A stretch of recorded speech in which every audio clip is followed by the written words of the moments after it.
During the Halloween event between October 20th and the 3rd of November, bats can spawn at a light level of 6 or less instead of the usual 3 or less. So during Halloween, you will see a lot more bats, which is very spooky. The Halloween event doesn't just increase the quantity of bats, it also increases the chances of encountering hostile mobs during the day. This is because mobs such as zombies, zombie villagers, skeletons, and strays will sometimes spawn with pumpkins or jack-o'-lanterns on their head. This makes playing Minecraft during Halloween a lot more dangerous, as the pumpkins will prevent the mobs from burning during the day. With that said, it is an extra way to gather pumpkins, as any of these mobs killed with a looting sword have a chance to drop these pumpkins upon death. Minecraft splashes are always full of secret messages and hidden details, and the Halloween event is no different, as on Halloween itself the only splash that will appear will say "Ooh, spooky." Okay, I don't know if that was scary or just cringe. Probably a bit of both, to be honest. I don't know about you, but I always like Minecraft from December 24th to the 26th. It just feels very Christmassy. That's right, during Christmas time, chests and double chests are wrapped up to resemble Christmas presents. I just hope you don't find a lump of coal in your chest. Remember that spooky splash text that only shows on Halloween? Well, during Christmas Day, the only splash that shows is Merry Xmas, which is a bit nicer and doesn't give me the chills. In Minecraft, there is a secret banner pattern that displays the old Mojang logo. To create this banner design, it's pretty expensive, as it requires an enchanted golden apple. What's interesting is when you create this banner design, it's labeled as the Thing banner pattern. It's called this because the direct translation of Mojang means gadget or thing. The Nether contains a variety of creepy biomes, with each biome containing their own disturbing ambient sounds. But one biome that stands out in particular in the Nether is the Crimson Forest. This is because the ambient sounds used within the Crimson Forest biome were actually created by using balloons. Wow, I never thought they could make balloons sound so creepy. Guys, I have something to reveal to you. I'm a unicorn. That's right, there's a command in Minecraft that lets you wear certain items on your head, so you can become a unicorn, chew your favourite bone, or even have some wooden glasses. Is this fence gate going to give me a splinter? It better not. The Killer Bunny is a strange mob in Minecraft. When the Killer Bunny was first added, it had a 1 in 2,500 chance to spawn naturally in your world. The Killer Rabbit was completely hostile, dealing 4 hearts of damage to the player. In a later version, the Killer Rabbit was removed and became an unused mob, and now you can only spawn it in using commands. The reason for the Killer Bunny's removal was because Jeb said it had been referenced in too many games and was pretty much a random death event that didn't belong in Minecraft. This confirms that the Killer Rabbit was only added to Minecraft as a joke and not a serious mob that belonged in the game. I mean, after all, the Killer Bunny is a reference to the Rabbit of Kerbanog from Monty Python and the Holy Grail. I think the Killer Bunny should have stayed personally. It would have been pretty funny to die to a rabbit. Minecraft developers love to leave their signatures in the strangest of places. For example, you can find the word Surge in an unused area of the armor stand texture, which is to give credit to the original creator of armor stands, who is Surge. In Minecraft, there is a cool Easter egg to do with evokers and sheep. So if an evoker sees a blue sheep, it will turn it into a red sheep while uttering the phrase "Woolaloo." That was hard to say without laughing, I can't lie. Now, this evoker Easter egg is a direct reference to the priest unit from Age of Empires 2, where they would utter the phrase "Woolaloo" while converting their enemy units to their side while simultaneously changing their colour. Minecraft doesn't just have Easter eggs from Age of Empires, there's also a reference with Mario 64. That's right, the behaviour of the Elytra item in Minecraft is actually a direct reference to the wing cap item that Mario uses in Mario 64.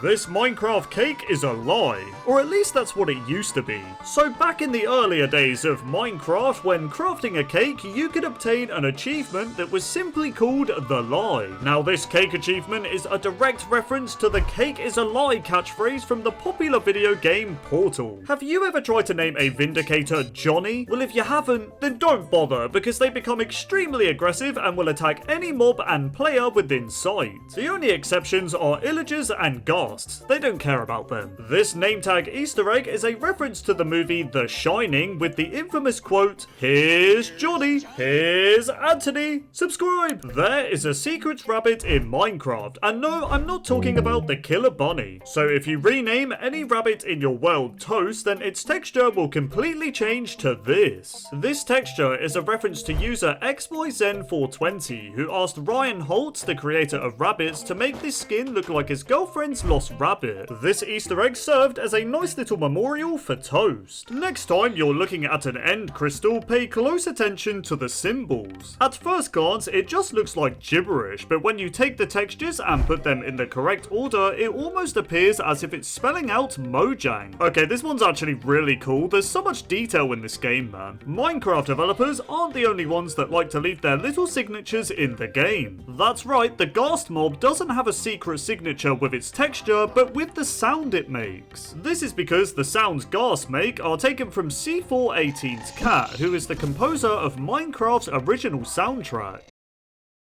So we all know that the cave sounds in Minecraft are some of the creepiest ambient sounds that are found in the game. But one cave sound that stands out as sounding absolutely terrifying is Cave Sound 14. What makes this cave sound even creepier is if it's ran through a spectrogram, a creeper face will appear. There's no other way to describe this image other than creepy. Do single coloured sheep bore you? Well, if they do, try renaming them to Jeb_. This name tag Easter egg will cause the sheep to become a rainbow sheep.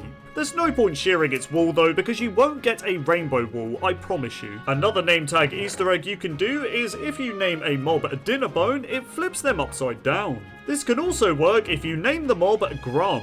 Now I know that Easter egg is known by 99% of you, but I bet you don't know this next one. In May 2019, Minecraft turned 10 years old, and to mark this special occasion, the Minecraft cake had a big number 10 on it. This number 10 cake was only available in-game for about 3 days until it was reverted to the original shortly after. Another little Easter egg: when Minecraft turned 10 years old, the only splash that would appear on the title screen said turning 10 years old. In Minecraft, a player by the name of Billy K was given a turtle cape after suggesting the idea for turtles. What's interesting about the turtle cape is if you look on the underside of the texture, you can see the turtle's belly even though it can't be viewed in-game. Mojang didn't have to go to those details with the cape, but they did it anyway. When you load up Minecraft, you'll always be greeted with the title screen and the iconic Minecraft logo. But did you know there is actually a 1 in 10,000 chance for the Minecraft logo to say Minecraft instead of Minecraft? I bet every one of you watching this video has had the Minecraft Easter egg at least once but not even noticed it.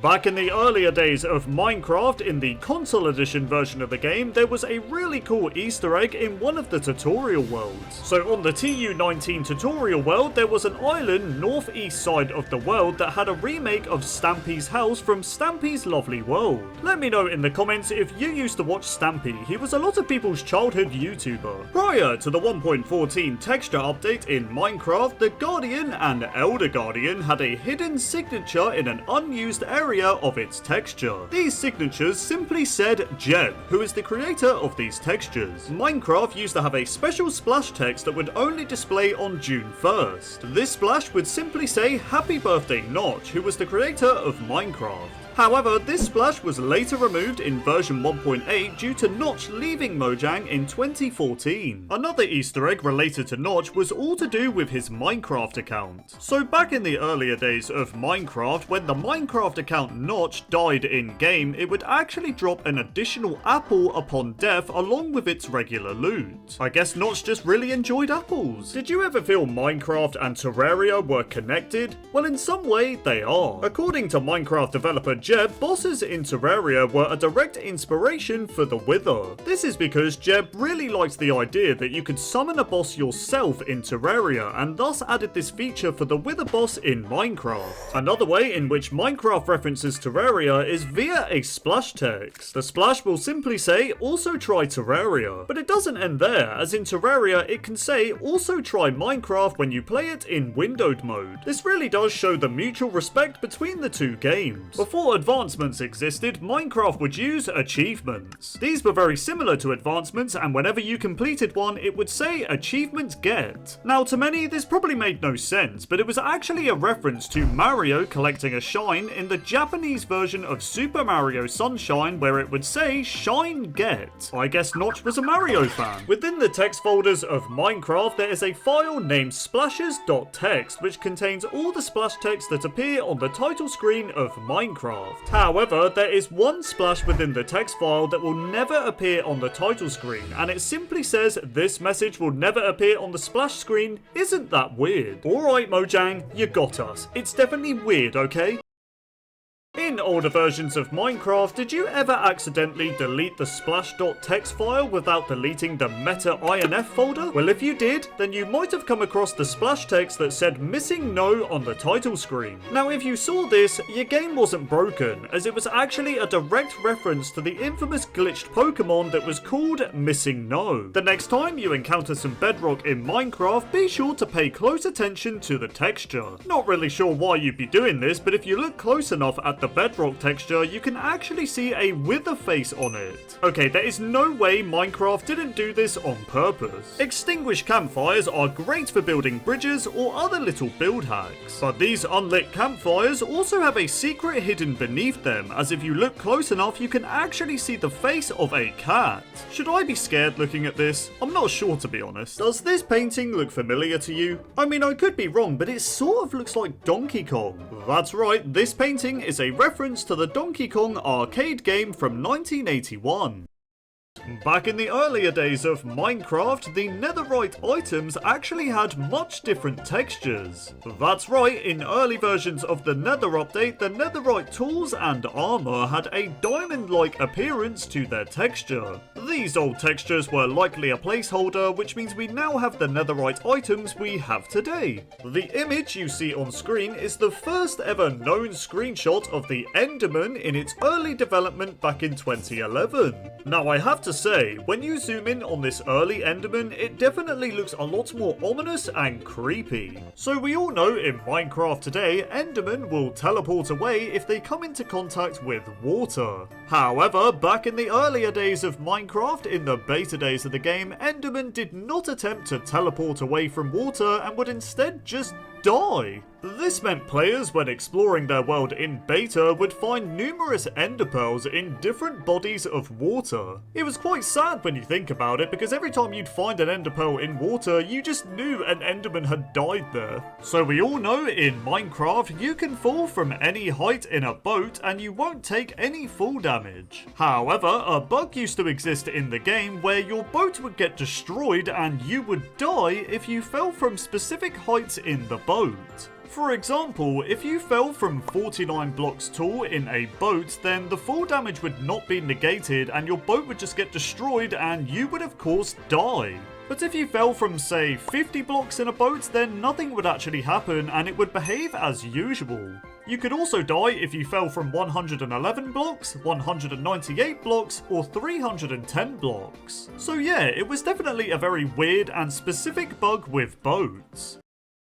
Back in the earlier days of Minecraft, a bug existed in the game that allowed you to place water in the nether. So in beta 1.9 pre-release 4, breaking ice in the nether would turn it into flowing water, which was of course not supposed to happen. It's definitely strange seeing water within the nether. In Minecraft, if it is raining in your world, then you are able to sleep in a bed 26 seconds earlier when it turns to nighttime. This is because the light level is less when it is raining, so when it begins to turn nighttime, mobs can spawn even sooner. So as a result, you are able to get a good night's sleep slightly earlier while listening to the rain. Hitting a shulker with an invisibility potion will make its shulker shell invisible, but not the shulker's head. Yeah, I'm not gonna lie, this looks so creepy. During the snapshot phase for the 1.14 Village and Pillage update, the pillagers themselves were actually able to open doors. Why this was removed, I'll never know, as it made evokers and pillagers a lot more threatening during a raid. When tree leaves decay in Minecraft, each tree type has a 5% chance to drop their sapling. However, this is not the case with jungle leaves, as jungle saplings have a 2.5% chance to drop from their leaves. In Minecraft, there is a really good trick to get infinite music discs in your world. So we all know creepers drop a music disc if they're killed by a skeleton, but there's actually a really good way to take advantage of this feature. So if you trap a bunch of creepers in a pit full of water and then place TNT above the pit, you can then bait a skeleton into shooting the TNT. Once the TNT activates and explodes, all the creepers will die and each drop a music disc. In Minecraft, if the player is wearing a full set of netherite armor without enchantments, it will take a total of 12.5 seconds for the player to die in lava. Although Endermen teleport away when they're hit by a tipped arrow, they are still inflicted with the effects of the arrow, which is really weird. Placing a bed underwater actually creates a small air pocket. This means the player can sleep in a bed underwater without the worry of drowning, which is, interesting. In Minecraft, we have 3 different pumpkin variants: the uncarved pumpkin, the carved pumpkin, and the jack-o'-lantern. But did you know that uncarved pumpkins were added years after the carved pumpkin and jack-o'-lantern? That's right, the carved pumpkin was simply called a pumpkin at the time and was added back in Minecraft Alpha in 2010. You could also find naturally generated carved pumpkins in your world in Minecraft Alpha, which is weird to look back at now since the pumpkins you find today are uncarved. But yeah, the uncarved pumpkin wasn't added into Minecraft until the 1.13 aquatic update in 2018. I can see why the carved pumpkin is angry at the uncarved one. It took 8 years for it to be added. If you stand on top of a fence, you'll notice there's a big gap between you and the fence. This is because the top of a fence has the hitbox of 1.5 blocks, which is kinda strange. Back in the earlier days of Minecraft, in the early versions of Alpha, going into third person F5 mode was kind of buggy. This was because every time you entered third person mode in early Alpha, you would be surrounded by a bunch of water particles which looked really weird. In Java Edition, sticks can be crafted into ladders to gain a slight bonus in fuel efficiency when using a furnace. This is because 7 sticks can smelt 3.5 items in a furnace, whereas if you use the 7 sticks to craft 3 ladders, 4.5 items can be smelted instead. If you look closely at the hotbar square textures, you'll notice that it's just a sand texture with low opacity. I'm not gonna lie, this blew my mind when I first discovered this. When the hardcore game mode was announced to be added into Minecraft, Notch actually joked about adding an ultra hardcore mode as well. Now, ultra hardcore meant that the player would lose their Minecraft account if they died on said mode. Now, this was of course a joke made by Notch, but could you imagine the outrage of players if it was real? It would be mayhem! Back in the earlier days of Minecraft, in Beta 1.9 pre-release 3, strongholds were a lot easier to find. This was because each stronghold had tall glass pillars above the surface that would indicate where the main entrance of the portal room was. When the time of day changes suddenly in Minecraft, the clock dial spins rapidly to catch up to the time change. For example, if I use the time set command, you'll see the clock will rapidly spin up to adjust to that time. If you happen to be on fire, then you can walk over an unlit campfire and light it. But for whatever reason, this feature only works in Bedrock Edition.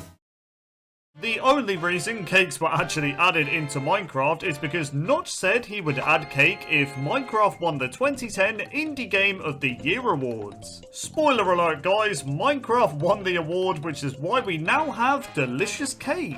As you know, the beacon's light color can be changed by using stained glass. You can also make different color combinations by using different stained glass colors. This means there are a total of 12,326,391 different beacon color combinations. Oh my god, that was an absolute mouthful saying all of that. Zombies drop the most items in Minecraft out of any other mob in the game.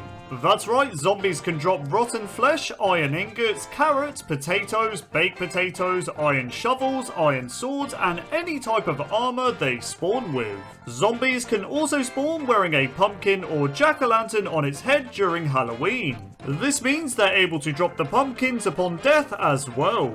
As you know, rabbits were added into Minecraft in version 1.8 in 2014. However, what you probably didn't know is that rabbits were originally going to be added in the survival test version in 2009. The original plan for rabbits is that when attacked by the player, the rabbits would pop into many pieces and start bleeding? What? Okay, I'm not surprised this version of the rabbit was never added because it just sounded terrible. Nice voice crack, Anthony. Anyways, moving on. The death sound audio file for killing a rabbit in Minecraft is called bunnymurder.ogg. So, yeah, don't kill rabbits because it's just wrong. Despite the beacon having obsidian in its crafting recipe, it does not need a diamond pickaxe to be mined. Instead, you can mine the beacon with any tool, which is very lovely. If the player has 37 shulker boxes in their inventory hotbar and offhand slot, you're able to hold 999 64 stacked items. This allows the player to hold up to 63,973 items at once. The painting, known as Skull on Fire, actually contains a Minecraft world in the background of the artwork. Now, this world is actually based on a real Minecraft screenshot that was taken by the artist in version Alpha 1.1.2. If it happens to be raining in your Minecraft world, then the wait time for catching a fish is reduced by 20%, meaning you'll definitely want to fish when it rains. If you decide to fish in water that's not exposed to the sky, then the wait time for catching a fish is increased by 40%, so yeah, don't do this. The Ender Dragon is the only mob in Minecraft that is not able to be named with a name tag. What gives, man? I can name a Wither subscribed to iDeactivate MC, which you should definitely do, by the way. Why can't I name a dragon? Sand, red sand, anvils, and dragon eggs will drop as items if they fall onto a boat that's placed in water. When diamonds were first added in Minecraft InDev in 2009, they were originally called emeralds by Notch. This technically meant emeralds were added into Minecraft a lot sooner than we thought. A chest full of 64 stacked rails will provide a total length of 1,728 meters when placed. This equates to more than 1 mile, which is a lot of rails. So we all know if you don't sleep in your bed for 3 Minecraft days, then phantoms will begin to spawn and attack you. However, this will not happen in a mushroom biome, as this is the only biome in the overworld in which hostile mobs cannot spawn. This means you can explore a mushroom biome for as long as you want without sleeping, as the phantoms cannot get anywhere near you. It's also worth noting that once you leave the mushroom biome, you will be attacked by a bunch of phantoms depending on how many days it's been since you slept. The Warden is able to survive a fall from the build height limit all the way down to bedrock. This means the Warden can survive a 384 block fall, which is insane. You guys are built different. Anyways, moving on. Back in the earlier days of Minecraft, in the beta days of the game, a bug existed in the game with doors. So if the player was to place a door next to a 2-tall cactus, then only half the door would get destroyed for some reason. This left you with half a door for some reason. It looked weird. The Woodland Mansion is a very rare, dangerous structure in Minecraft. However, if cleared out safely, the loot can be quite rewarding. This is because there are 2 rooms within the mansion that can be generated with diamond blocks. That's right, if you're lucky enough to find the obsidian room, you'll find a diamond block concealed within the obsidian. The other room is the lava room, which contains a glass case with lava inside. Clear out the lava within the glass case and you'll find another diamond block. It's also worth noting that woodland mansions are the only place in which a diamond block can generate. So yeah, they're pretty rare. Hoppers in Minecraft can transfer 9,000 items per hour, which also amounts to 150 items per minute. That's a lot of items. Foxes love to hold items in their mouths. What's interesting is if a fox takes fatal damage and is holding a totem of undying, it will actually use the totem and receive its effects. You got lucky, fox, you got lucky. In Minecraft, bamboo has taken the record of being the fastest growing plant in the game. That's right, bamboo can grow by 1 every 200 seconds and can grow up to a total of 12 to 16 blocks. Those pandas are so lucky, man, they pretty much have an endless supply of bamboo. In Minecraft Java Edition, bats are actually able to spawn more frequently between October 30th and November 3rd. This was obviously done to celebrate Halloween, which is pretty cool. The blue music disc in Minecraft that is known as Wait was originally called Where Are We Now? This was a likely change due to the original name of the music disc being far too long. The first ever splash text to ever be added into Minecraft was known as Pre-Beta, and it was added in the in-dev phase in early 2010. Back in the earlier days of Minecraft, there used to be only 2 flowers in the game, which was the rose and the yellow flower. Now, for the longest time, the yellow flower was just called flower, but when all the other flowers were added in the 1.7 update, the flower was renamed to the dandelion. A dandelion definitely sounds a lot more descriptive than just a flower. The hay bale. We all know it's a useful block, as you can get a bunch of wheat from it, which allows you to make a bunch of bread. The hay bale was added in the 1.6 update, but did you know it wasn't always called this? That's right, during the early snapshot phase for 1.6, the hay bale was originally called the hay block. But then in a later snapshot for 1.6, the hay block was renamed to the hay bale, and that's how it's been ever since. In Minecraft, there are loads of different copper related blocks to choose from. But the one copper block to pay attention to is the block of copper, and here is why. So when the block of copper was added in the 1.17 Caves and Cliffs update, it was originally called the copper block in the snapshot. But then in a later snapshot for the 1.17 update, the copper block was renamed from being called the, well, copper block to the block of copper. I know, that was the most interesting change in Minecraft history. Anyways, moving on. In Minecraft Java Edition, a pork chop when it's cooked is simply called cooked pork chop. But in Minecraft Bedrock Edition, the cooked pork chop, for whatever reason, was renamed to say cooked beef. Why this food item has a different name between the 2 platforms, I'll never know. So we all know in Minecraft we have the melon seeds, the melon slice, and the melon block. But did you know for the longest time both the melon slice and the melon block were both just simply called melon? But then in the 1.13 aquatic update, the melon that you can eat was renamed from being called melon to the melon slice.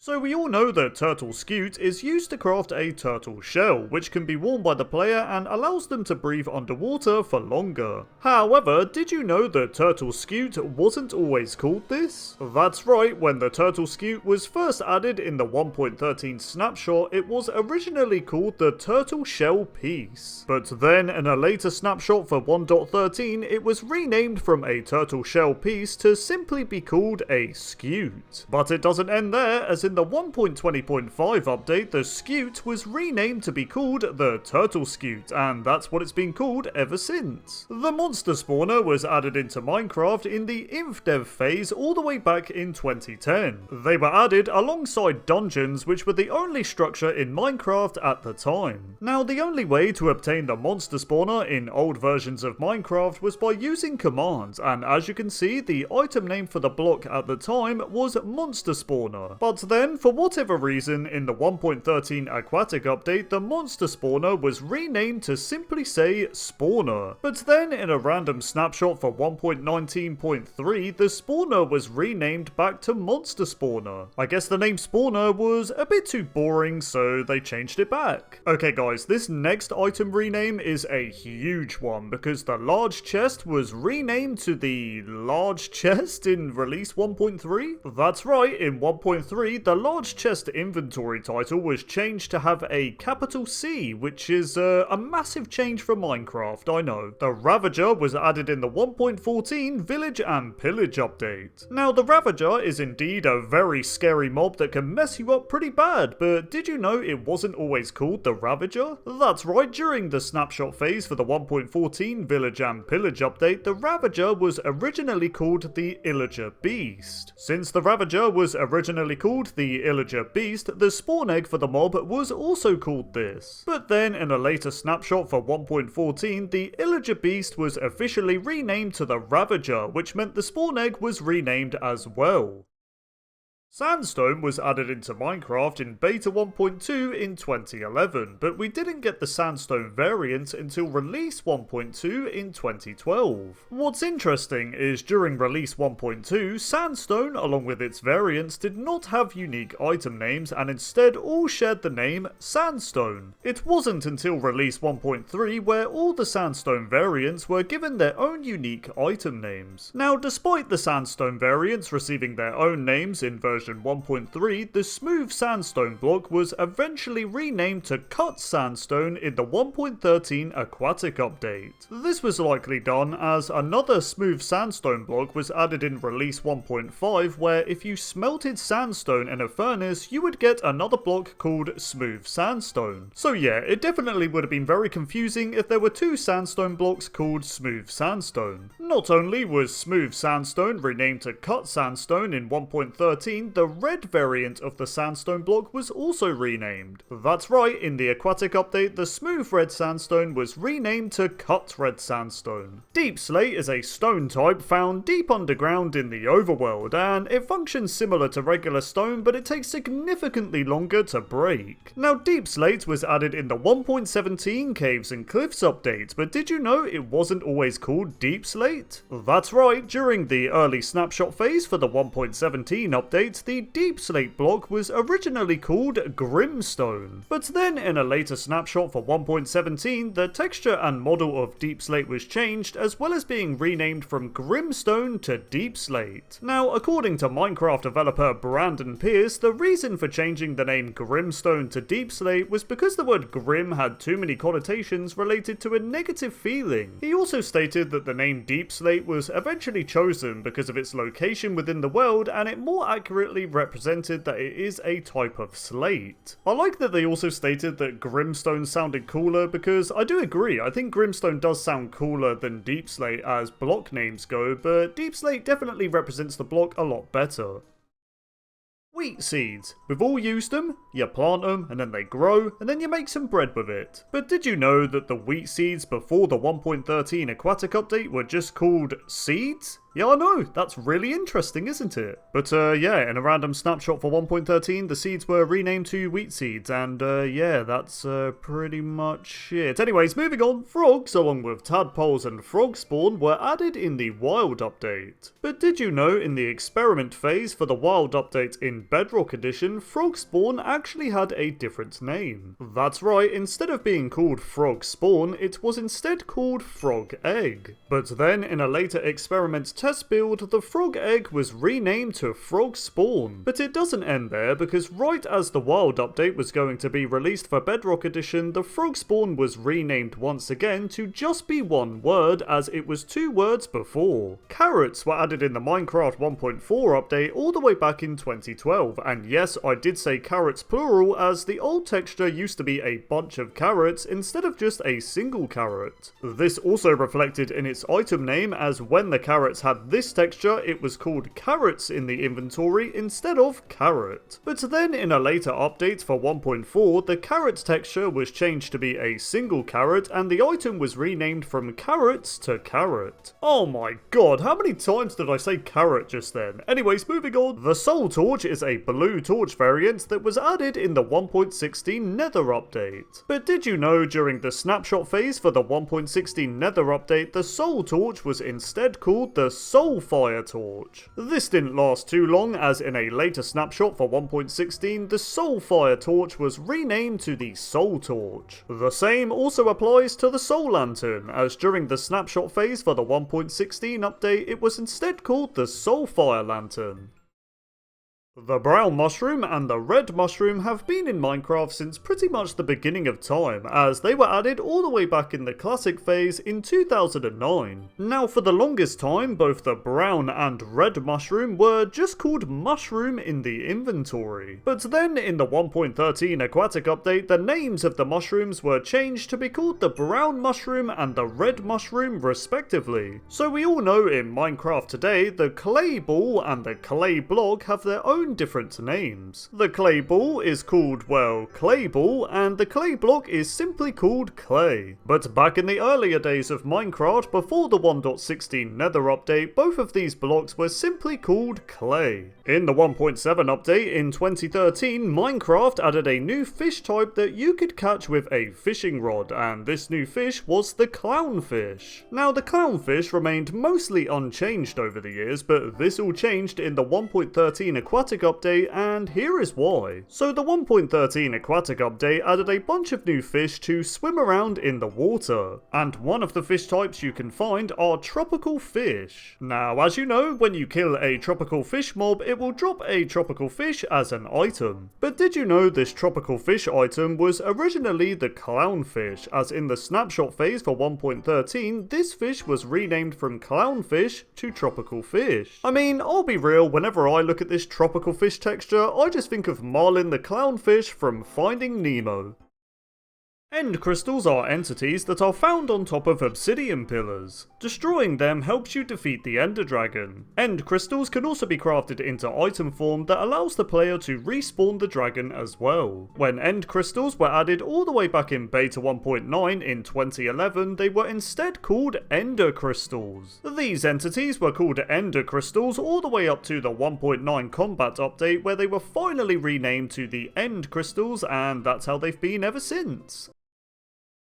Normally, when you find iron, gold, or diamond horse armor, you'll find them individually. With that said, there is a 1 in 1.9 million chance to find all 3 horse armor types in a single chest. While it would be insane to find all 3 horse armor types, you're likely never going to encounter this. Have you ever gotten 3 wither skulls back to back from wither skeletons? Well, if you have, then you're extremely lucky, as there's only a 1 in 64,000 chance of this occurring. This is the rarest axolotl in existence. This blue axolotl can only be obtained through breeding and cannot be found naturally. What makes it rarer is that it only has a 1 in 1,200 chance to spawn through the breeding process. Despite how rare the blue axolotl is, it's a really good feeling when you finally get one. The mending book is an amazing treasure item you can get from fishing, but is it the rarest? Well, no. The rarest item you can obtain from fishing is 10 ink sacs, as there's only a 1 in 1,000 chance to catch 10 of them at one time. While it is the rarest catch, it's pretty disappointing. Everyone knows that there is a 1 in 8 chance of you hatching a baby chicken from an egg. But did you know that there is a 1 in 256 chance of 4 chickens spawning from a single egg? But if you thought that was rare, it gets even rarer. To get 1 chicken per egg from 16 eggs in a row is extremely rare. This is due to there only being a 1 in 200 trillion chance for all 16 eggs to hatch a baby chicken. If this has happened to you, then you're just the luckiest Minecraft player alive. It's possible to find a naturally generated diamond block in your Minecraft world. If you're lucky enough, a woodland mansion can generate with the obsidian room. If you find this room, you can find a diamond block concealed within the obsidian. Now, this isn't the only room where you can find a diamond block within the mansion, as you can also find the lava room. If you find the lava room, then clear the lava out within the glass case and you'll find yourself another diamond block. These 2 rooms are the only places you can find a diamond block, making this very rare.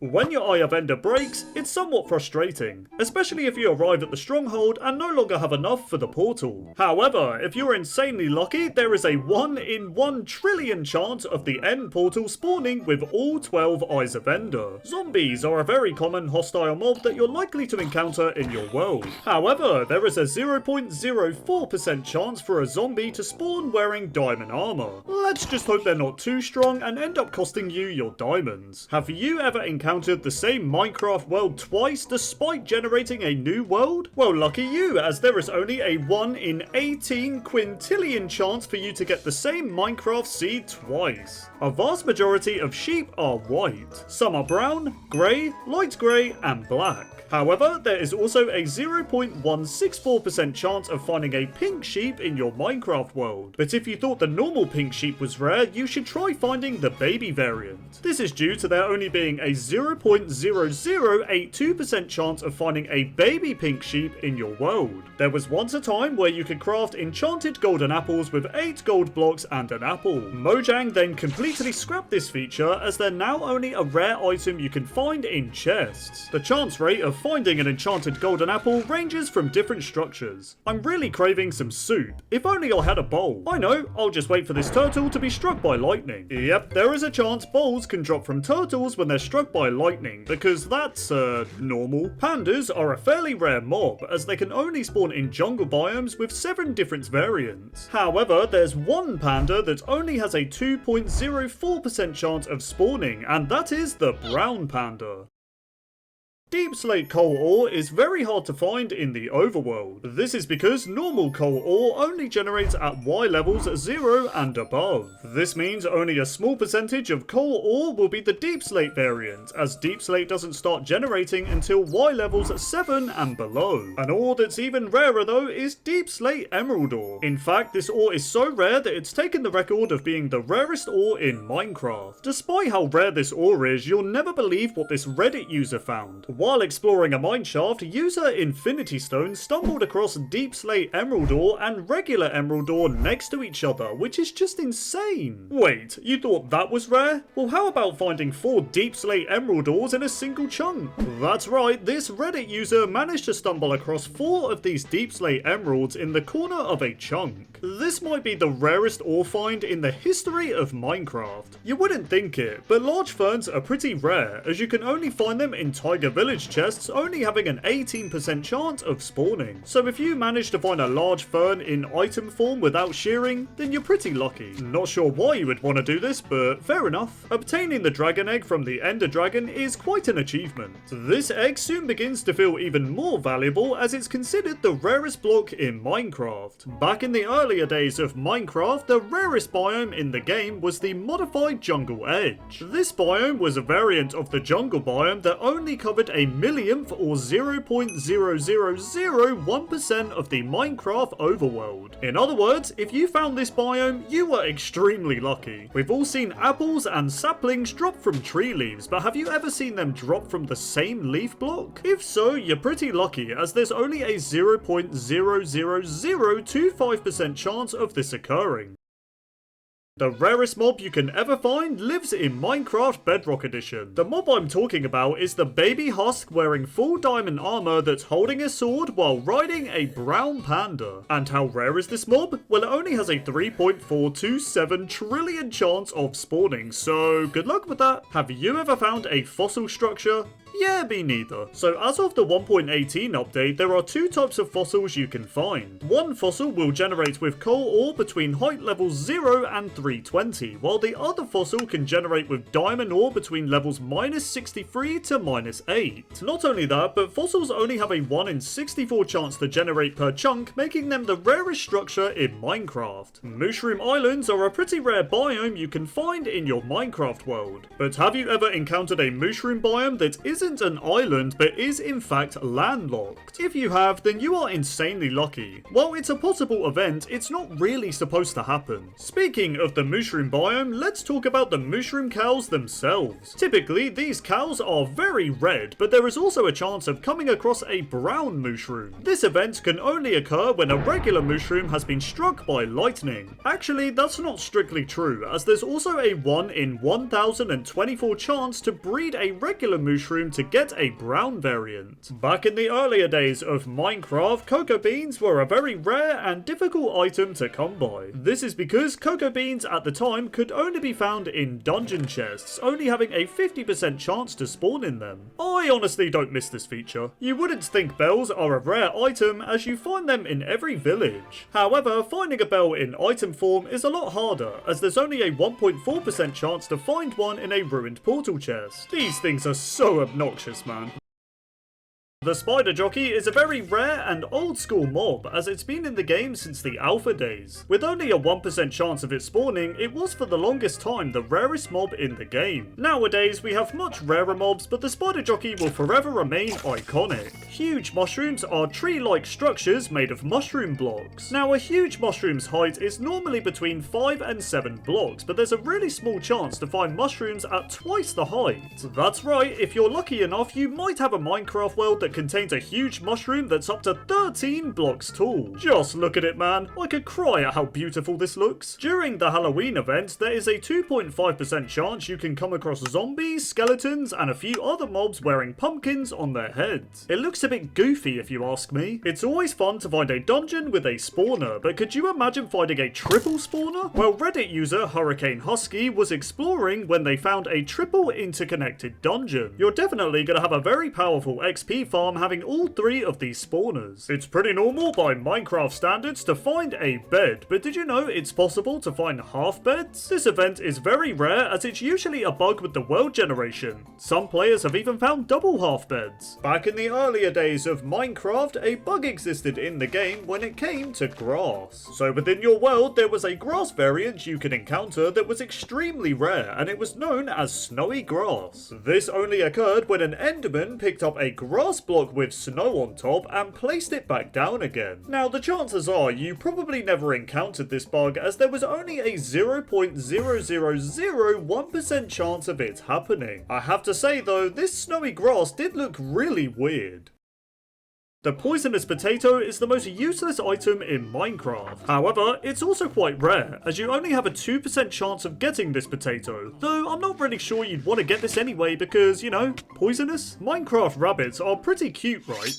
I'm sorry, little buddy, I'm gonna have to kill you. Oh, I didn't get it. I'm after the rabbit's foot, which only has a 10% chance of dropping when you kill a rabbit. I'm sure you've all come across a few creepers in your Minecraft worlds, but have you ever come across a charged creeper? If the answer's yes, then you are very lucky, as a naturally generated charged creeper isn't easy to find, as a lightning strike needs to hit a regular creeper within 4 blocks. And since there's only a 1% chance of a thunderstorm occurring, you might be waiting a while. If you do come across a charged creeper and you're brave enough to have it follow you, now is the best chance of obtaining a rare mob head. This is because if a zombie, skeleton, creeper, wither skeleton, or piglin are blown up by a charged creeper, then you'll obtain their mob head. Back in the earlier days of Minecraft, mossy cobblestone used to be one of the rarest blocks in the game. This was because in the beta days, mossy cobblestone was not craftable, and the only place you could find the block was within a dungeon. And because dungeons were hard to come across in beta, it made obtaining mossy cobblestone a bit of a challenge.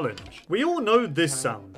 It's the most generic goat horn which you can get from any goat. However, there are 4 goat horn variants that you can only obtain from screaming goats, which are a variant of goat that only has a 2% chance to spawn. Conduits aren't an easy item to obtain, as the materials you need to craft them are quite rare. You need 8 Nautilus shells, which are rarely dropped by drowns, or you can do it the boring way by fishing, and then you need a heart of the sea, which you can only find through treasure chests, and as you know, they're quite hard to come by. If you're on your villain arc, then this is the horse you want in Minecraft. However, it is quite rare, as you need to come across a trap horse event which can only spawn during thunderstorms. Everyone loves a bit of diamond ore, especially when you find a large vein of it. Now the largest vein of diamond ore that you can find is 64 diamond ore. This only occurs when the corners of 8 different chunks generate with diamond ore, and the chances of this happening are, well, they're not great, as it's a 1 in 17 million chance. We've all been in a few thunderstorms in Minecraft, but have you ever actually been struck by lightning? Well, the chances of a player being struck by lightning is extremely rare, as there's only a 0.02% chance of this happening. To be honest, you're probably just better off using a lightning rod. Have you ever seen a snow golem spawn naturally? Well, you probably haven't, as this could only happen in older versions of the game, as carved pumpkins used to naturally generate, so if they happened to spawn on snow blocks or an enderman placed it down, then it would spawn a snow golem. This might be the rarest find in Minecraft ever. This is a quintuple pig spawner. This happens because a spider spawner generates while a chest attempts to generate inside the spawner, and then the code gets overwritten, which causes 5 pig spawners to generate around this chest. Did you get all that? Because I even confused myself, I can't lie. Have you ever seen another mob ride a strider? Well, if you've seen a baby strider riding a normal strider, then you're pretty lucky, as there's only a 1 in 10 chance of this happening. But if you think that is rare, then you haven't seen the 4 striders riding one another. This Reddit user found 4 striders on top of each other, and given there's a 1 in 10 chance of a baby strider riding one, that means there's a 1 in 40 chance of this happening. It also looks completely ridiculous, I can't lie. What's the rarest villager in Minecraft? Some might say it's the Fletcher, as they're the least common villager profession. However, the rarest villager in the entire game is the Swamp Villager, as a village has a very low chance of spawning inside of a swamp, making it possible to encounter them. You wouldn't think a cactus is particularly rare. Well, that's because they're not. However, a group of Minecrafters once sought out the challenge to find the tallest cactus in the game. They spent hours, days, weeks searching through lots of seeds, and they ended up finding a record-breaking 20-block tall cactus. Seriously, the chances of finding this is completely insane.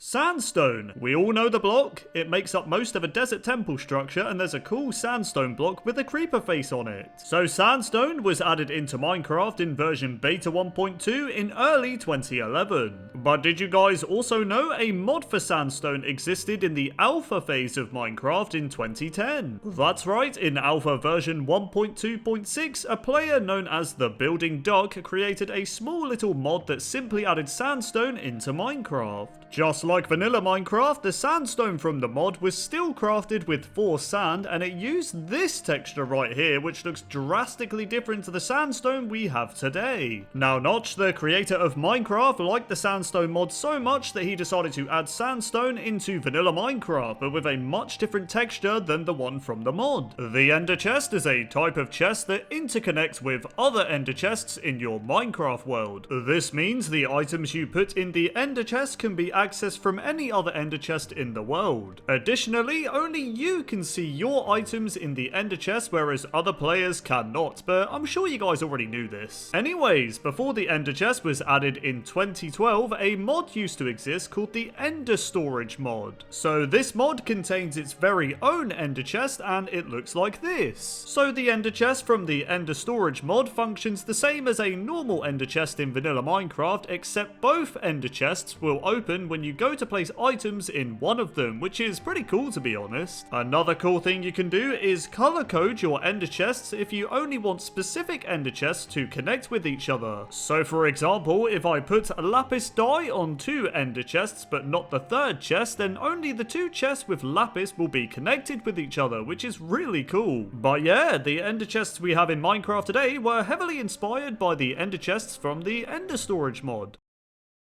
Horses are passive mobs that were added in the 1.6 update in 2013, and they can be tamed and ridden by the player when equipped with a saddle. They can also wear horse armor, which looks pretty cool. However, before horses were added into vanilla Minecraft, they existed and still do exist in the popular Minecraft mod, Mo Creatures. So the horses in the Mo Creatures mod look like this, looking very similar to the horses in Minecraft today, and this is no coincidence. So Dr. Zark, the creator of Mo Creatures, actually assisted Mojang in horses being added to vanilla, as the horses use the exact same model as the horses from the mod. Pistons are blocks in Minecraft that are used to push other blocks when given a redstone signal. So pistons were added in version beta 1.7 in 2011, and players have created all sorts of things using them, with one of the most popular being secret doorways. However, before pistons were added in beta 1.7, they used to exist within a mod that was simply called the Piston mod. Now, the Piston mod's pistons looked and behaved differently to the vanilla Minecraft's pistons, as these pistons could be used to launch players all over the world, as well as being able to launch blocks. As you can imagine, this allowed players to create all sorts of contraptions, such as making a TNT cannon to launch TNT at your friend's house, which I'm sure they didn't appreciate. Now, Mojang were inspired by the Piston mod so much that they used most of the mod's code to add to their own version of the piston into vanilla Minecraft. The recipe book is a mechanic in Minecraft that assists the player when crafting items, and this feature was added in version 1.12 in 2017. So the recipe book can show all the crafting recipes for items you've collected in your inventory, which means, for example, if you have wood, the recipe book will show all the crafting recipes for wood related items. But did you guys know in the beta days of Minecraft in 2011, a recipe book mod was created? However, this recipe book existed in the form of an item, and it was crafted with one book and one ink sac. Now, the recipe book from the mod was slightly more overpowered, as instead of you having to unlock the recipes as you played, you simply just had access to every single crafting recipe that was available at the time. But yeah, it's possible that Mojang took inspiration from the recipe book mod, as it's quite a useful feature to help players that are newer to the game or just want to craft things a bit quicker.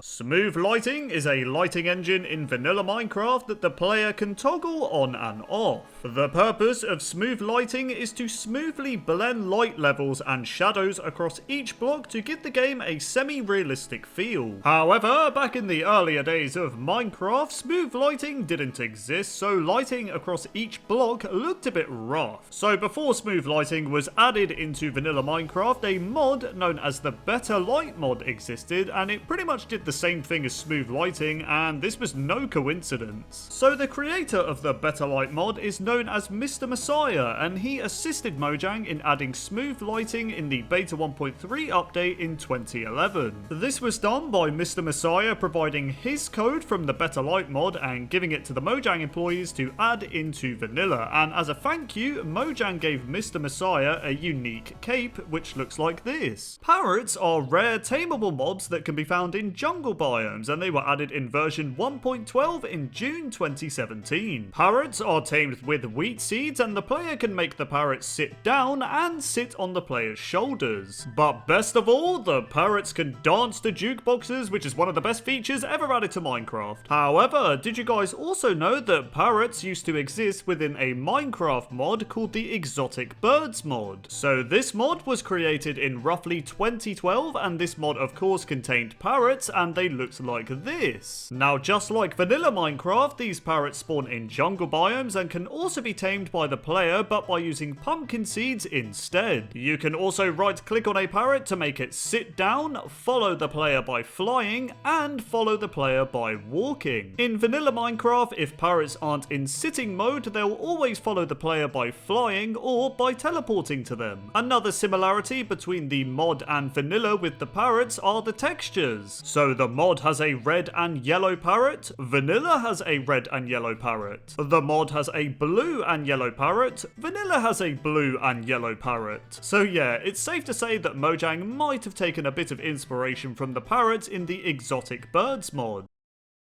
The armor stand is an entity in Minecraft that is used to hold and display wearable items such as armor, mob heads, and pumpkins. Armor stands were added in version 1.8 and are crafted with 6 sticks and 1 smooth stone slab. However, prior to 1.8, armor stands originally existed from a mod known as the Bibliocraft mod. In said mod, the armor stands looked like this and were instead crafted with 2 iron ingots and 3 smooth stone slabs. Armor stands in the mod also used an interface to display the armor, whereas in vanilla Minecraft you just right click on the armor stand and bam, your cool looking armor is displayed. But yeah, which armor stands do you prefer? The modded ones or the vanilla ones? Let me know in the comments below. The hopper is a block in Minecraft that is primarily used to transfer items. For example, you can cook food in a furnace and have it transfer the cooked food into a hopper and then have it move into a chest. Very cool. Now the hopper was was added into vanilla Minecraft in version 1.5 in March 2013, but the hopper originally came from a Minecraft mod known as the Buildcraft mod. So the hopper from said mod looked like this, and it functioned exactly the same as the vanilla hopper, except items transferred faster and there were only 4 item slots instead of the familiar 5 item slots. Now the hopper from Buildcraft was created around August 2012, which was almost a year before hoppers were officially added into vanilla Minecraft in 2013. But yeah, once the hopper was officially added into vanilla Minecraft, the creators of Buildcraft renamed their version of the hopper to a chute to avoid confusion with the normal vanilla hopper. When end portals were first added into Minecraft, they originally looked like this, appearing blue with transparent patches. I'm not gonna lie, they look kinda cool. If the player generates a Minecraft world, then there is a 1 in 280 trillion chance of you generating that exact same world seed for a second time. So yeah, very rare, but still possible. There are exactly 233 bookshelves in a single library within a stronghold. This means the player can yield up to 699 books when they destroy every bookshelf within one library. In the 15W31A snapshot for the 1.9 combat update, the player could respawn the Ender Dragon by building a creeper face made out of clay. Now this feature was of course a placeholder, but it's still really cool. If an iron golem is low on health, then you can heal them by right clicking on them with an iron ingot. You feeling better now, mate? I love iron golems, man. The end gateway portal that generates after defeating the Ender Dragon are usually entered when you throw an Ender Pearl at it. However, an easier way to travel through the portal is to simply place a trapdoor on the bedrock and force yourself in the crawling position. Once you've done that, just crawl through and bam, you can find an end city. If you look closely at the corner rail texture, you'll notice that it closely resembles an iron pickaxe, which is quite cool actually. There are many different types of slabs in Minecraft, but the first slab ever created was the dirt slab, which looks like this. We never even got the dirt slab, so rest in peace. The bedrock texture in Minecraft is just the stone texture, but with a really high contrast. Back in the earlier days of Minecraft, cats were instead obtained as a pet by taming an ocelot in a jungle biome. But then in version 1.14, stray cats became their own separate mob and spawn in villages.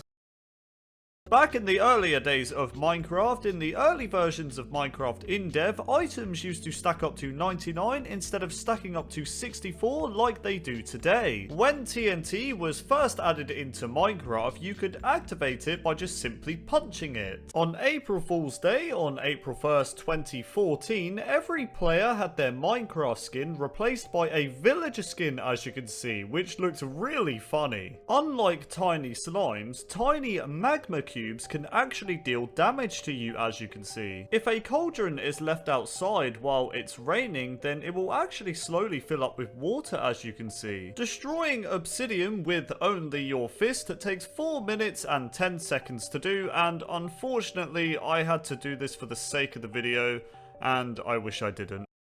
Back in the beta days of Minecraft, a message reading Minecraft beta unlicensed copy with a sad face could be seen if someone was to play Minecraft without purchasing the game. In the beta days of Minecraft, ladders had a 1 block gap between them and you could still climb them. When the creeper was first added in the Minecraft survival test, they actually had a melee attack and dealt 2 hearts of damage to the player. If the player was to travel or teleport 30 million blocks from the spawn point, then they will actually reach a world border, as you can see. When tropical fish spawn in Minecraft, 90% of the time they will appear as one of the 22 varieties that are seen on screen. Whereas the other 10% of tropical fish that spawn, their pattern, size and colours are completely random, resulting in 2,700 different naturally occurring combinations of tropical fish. In the beta 1.8 demo at the PAX Gaming event, when the Enderman was first added, they actually dropped diamonds as a placeholder upon death instead of Ender Pearls. You are able to make a really weird looking staircase by using fences and carpets. This is weird. You can kill a blaze with a snowball. I guess they just don't like snowball fights. The most amount of blocks you can fall from before dying on any difficulty is 23 blocks. So if you fall from 24 blocks, you're gonna die. Another weird feature about creepers in the survival test version of Minecraft is that they would actually explode after the player killed them, rather than the creeper exploding on the player as a method of attacking you. You can create a weird looking staircase by using cake slicers. When Endermen were first added, they originally had green eyes and emitted black smoke particles, whereas today they have purple eyes and emit purple particles. Gunpowder used to be called sulfur. When spiders were first being created in Minecraft, they were originally brown. Back in the earlier days of Minecraft, the Ghast's fireball actually used to be a snowball that was on fire. There used to be a bug in Minecraft where if you shot yourself with an arrow, your tamed wolves would actually turn on you and begin to attack and kill you. Monoliths were glitched areas of terrain that could be found in Minecraft Alpha, which resembled chunk errors, and they looked like this. Before Beta 1.8, cacti appeared to be somewhat larger than other blocks when dropped on the floor. I mean, just look at this cacti, it's absolutely huge! In the survival test version of Minecraft, players were able to cancel the detonation of TNT by hitting it for the second time, as they'll get the item back rather than the TNT exploding. At some point in Minecraft's development, there was a bug in the game where wooden slabs could only be destroyed with a pickaxe instead of an axe, which was a bit weird. If you exit your Minecraft world when holding an item like a diamond for example, and then create a new Minecraft world, you will actually see a diamond in your hand for a split second before returning to having nothing. If a red fox happens to spawn in a snowy taiga biome, then it will instead be a snowy fox, which looks like this. On top of that, if a red fox is bred with a snowy fox, then the baby has a 50% chance of either being a red fox or a snowy fox. The chicken was added into Minecraft in the alpha phase of the game, and the mechanics for pushing a chicken off the edge of a cliff was slightly different back then. So we all know that in Minecraft today, that pushing a chicken off an edge will cause the chicken to flap their wings down to safety. However, in Minecraft Alpha, the chicken would still flap their wings to the ground, but it wasn't really safe, as regardless of how soft their fall was, they would still take damage and die. Back in the earlier days of Minecraft, when the snow golem was first added into Minecraft in Beta 1.9, there was a bug in the game where the snow golem would throw snowballs at the player if the player was holding wheat in their hand. What do snow golems have against wheat? I just want to make some bread. What's going on? Back in the earlier days of Minecraft, in the early stages of Minecraft Alpha, there was a really unique feature in the game which was known as Winter Mode. Now, Winter Mode was one of the two randomly occurring world types, with the other being a normal world type. So, upon creating a Winter Mode world type, the player would be greeted with 4 different types of snowflakes that would fall to the ground, creating a snow layer on any block exposed to the sky. In other words, your Minecraft world would be snowing 24/7. Now, there was a 25% chance for the player to get a winter mode world when creating a new world, and a 75% chance to get a normal type world. However, in a later version of Minecraft Alpha, biomes were added into the game, which meant the winter mode world type was removed, and you would instead have to find a biome with a snowy environment. Before the snow golem mob was added into Minecraft in version Beta 1.9, Notch, the creator of Minecraft, originally planned to call the snow golem a snowman. We know this as in the story of Mojang documentary, Notch mentioned that he wanted to add snowmen that threw snowballs. Take a listen. Another thing, a suggestion is to make a scarecrow, because it would be so fun, because you had like a pumpkin here, Yeah. and then some cloth, and then some sticks. It would look very cute. And we should have snowmen as well that throw snowballs. However, after Notch revealed that he would add snowmen into Minecraft, a Reddit user stated he would instead call the mob snow golems, which later became the official name for the mob. If you look very closely, you will notice that the brewing stand, when placed, will emit a barely visible light level of 1. That's right guys, brewing stands provide you with light. Well, not really to be honest, because I still can't see a thing. Throwing a splash potion of any kind on top of your head is more efficient than throwing the potion at your feet, as the status effect from the potion will last slightly longer, as you can see. Back in the earlier days of Minecraft, in the 1.5 update, there was a bug in the game where Ghast would shoot diamond helmets at the player instead of their regular fireball. I mean, if a Ghast was shooting diamond helmets at me, I wouldn't complain. It's free diamonds after all. Well, sort of. The pumpkin stems on regular pumpkins will always face in the northwest direction of your Minecraft world, making them very useful for navigation. Have you ever wondered why there's this small room above the main part of a desert pyramid? Well, I'll tell you. So the second floor of the desert temple actually allows you to perfectly build a fully powered beacon, which is so satisfying. Whether this was done on purpose, I'm not sure, but the second floor is perfect for a beacon. The Piglin Brute mob drops the highest amount of experience points out of any non-boss mob in Minecraft, dropping a total of 20 experience.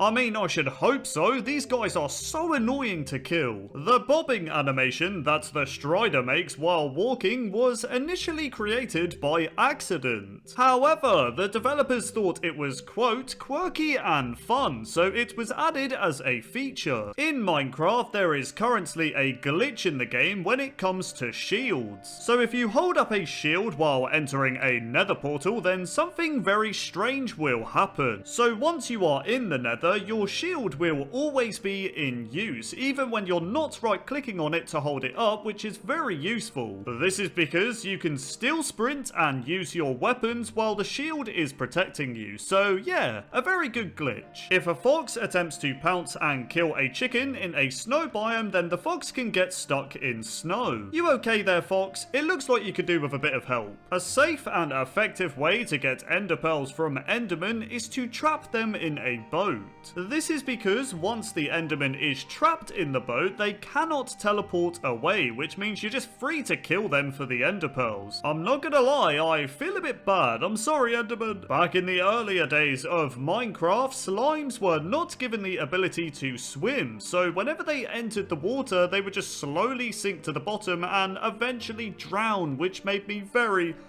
sad. But don't worry, in Minecraft today, slimes have had swimming lessons and they can swim around and attempt to kill you, which is just lovely. When the player places down an enchanting table and uses it for the first time, the first level 1 enchantment for a bow will always be power 1. In Minecraft Bedrock Edition, there is an exclusive feature in the game when it comes to campfires. So if the player stands on an unlit campfire while they're on fire, then the campfire will actually become lit, which is a nice attention to detail, to be honest. In Minecraft Java Edition, however, this feature is not a thing. This is the first ever screenshot released for wolves in Minecraft. As you can see, they have noticeable differences, such as having different fur color on the head part of the texture. Despite the netherite pickaxe being the strongest and most durable pickaxe in Minecraft, the gold pickaxe is still the pick that mines blocks the fastest.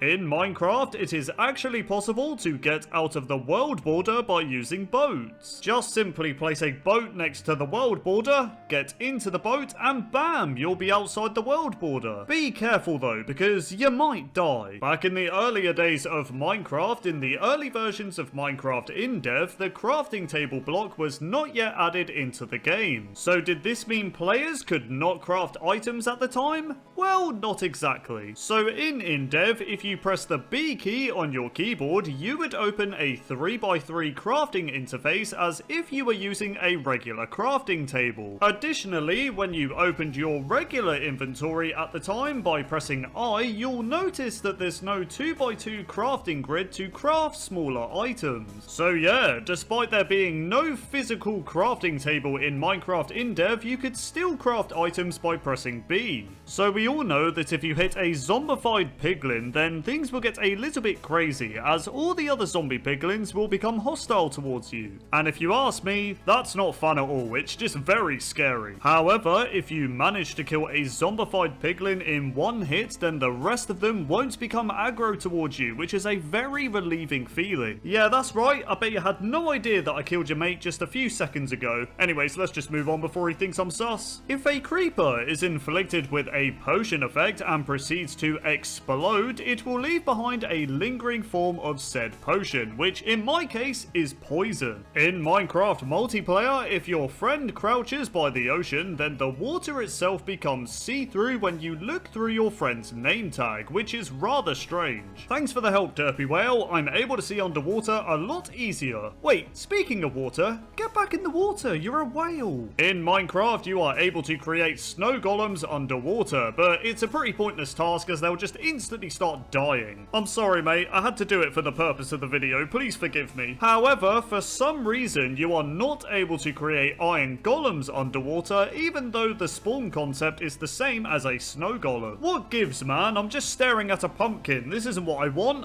an iron golem to hold a poppy out for me. When the sign was first added into Minecraft in 2009, they could only be spawned in as entities, and this was done by pressing the B key on your keyboard. Once spawned in, they would always say, "This is a test of the signs, each line can be 15 characters, but yeah, these signs just look really weird as entities. As you know, if you have a dirt block on top of a chest, then you are not able to open it. However, if you use a hoe on the dirt, then you are in fact able to open the chest, as you can see. The reason why I'm talking so quietly right now is because I'm recording this fact at 4 in the morning. Anyways, moving on. Back in the earlier days of Minecraft, before version 1.8, the chiseled stone brick was considered to be one of the rarest blocks in the game. This was due to the chiseled stone brick not having a crafting recipe and could only be found naturally generated in a jungle temple structure, which are also quite rare as well. If you look closely at the Hoglin's texture, you'll notice that it has one nostril bigger than the other. Looking good, Hoglin? Wait, what are you doing? What are you doing? Don't kill me! In Minecraft Bedrock Edition, the enchanting table, when placed, will emit a light level of 12. In Java Edition, however, they don't emit any light level, which is a bit lame. When the creeper was first added into Minecraft in 2009, their texture had a much darker shade of green, which looked like this. The only way to place any sort of water in the nether is by putting water in a cauldron.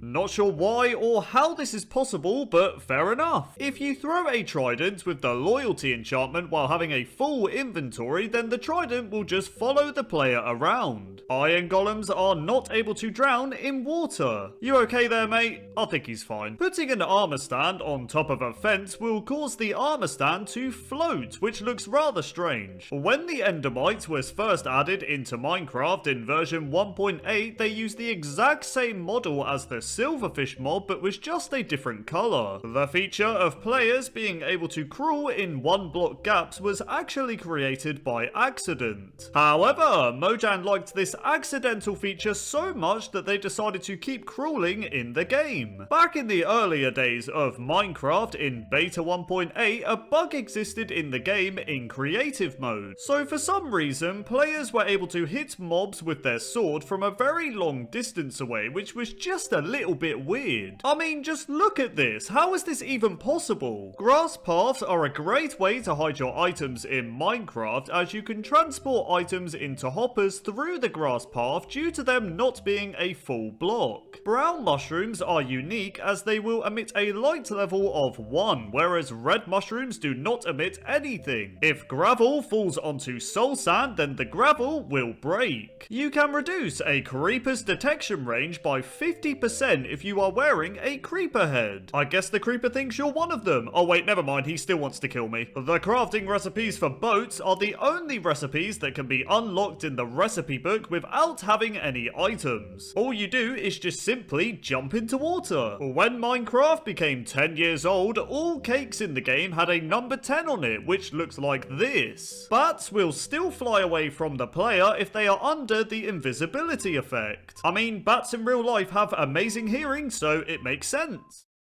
Gravel will drop flint 100% of the time if you use the Fortune 3 enchantment. In Minecraft, it takes 13 long, painful seconds for the player to fall through one cobweb, which is just... Could someone break this, please? Items in Minecraft are even more painful, as they take a long 24 seconds to fall through a single cobweb. Anytime now, I want my diamonds! When baby pandas sneeze in Minecraft, they have a 0.1% chance to drop a slime ball. In Minecraft, you are able to duplicate 2 block tall flowers by using bone meal. Just simply right click on the tall flower with bone meal and bam, you can get an infinite amount of that flower. When end portals were first added into Minecraft, they originally looked like this, appearing blue with transparent patches. I'm not gonna lie, they look kinda cool. If the player generates a Minecraft world, then there is a 1 in 280 trillion chance of you generating that exact same world seed for a second time. So yeah, very rare, but still possible. There are exactly 233 bookshelves in a single library within a stronghold. This means the player can yield up to 699 books when they destroy every bookshelf within one library. In the 15W31A snapshot for the 1.9 combat update, the player could respawn the Ender Dragon by building a creeper face made out of clay. Now, this feature was of course a placeholder,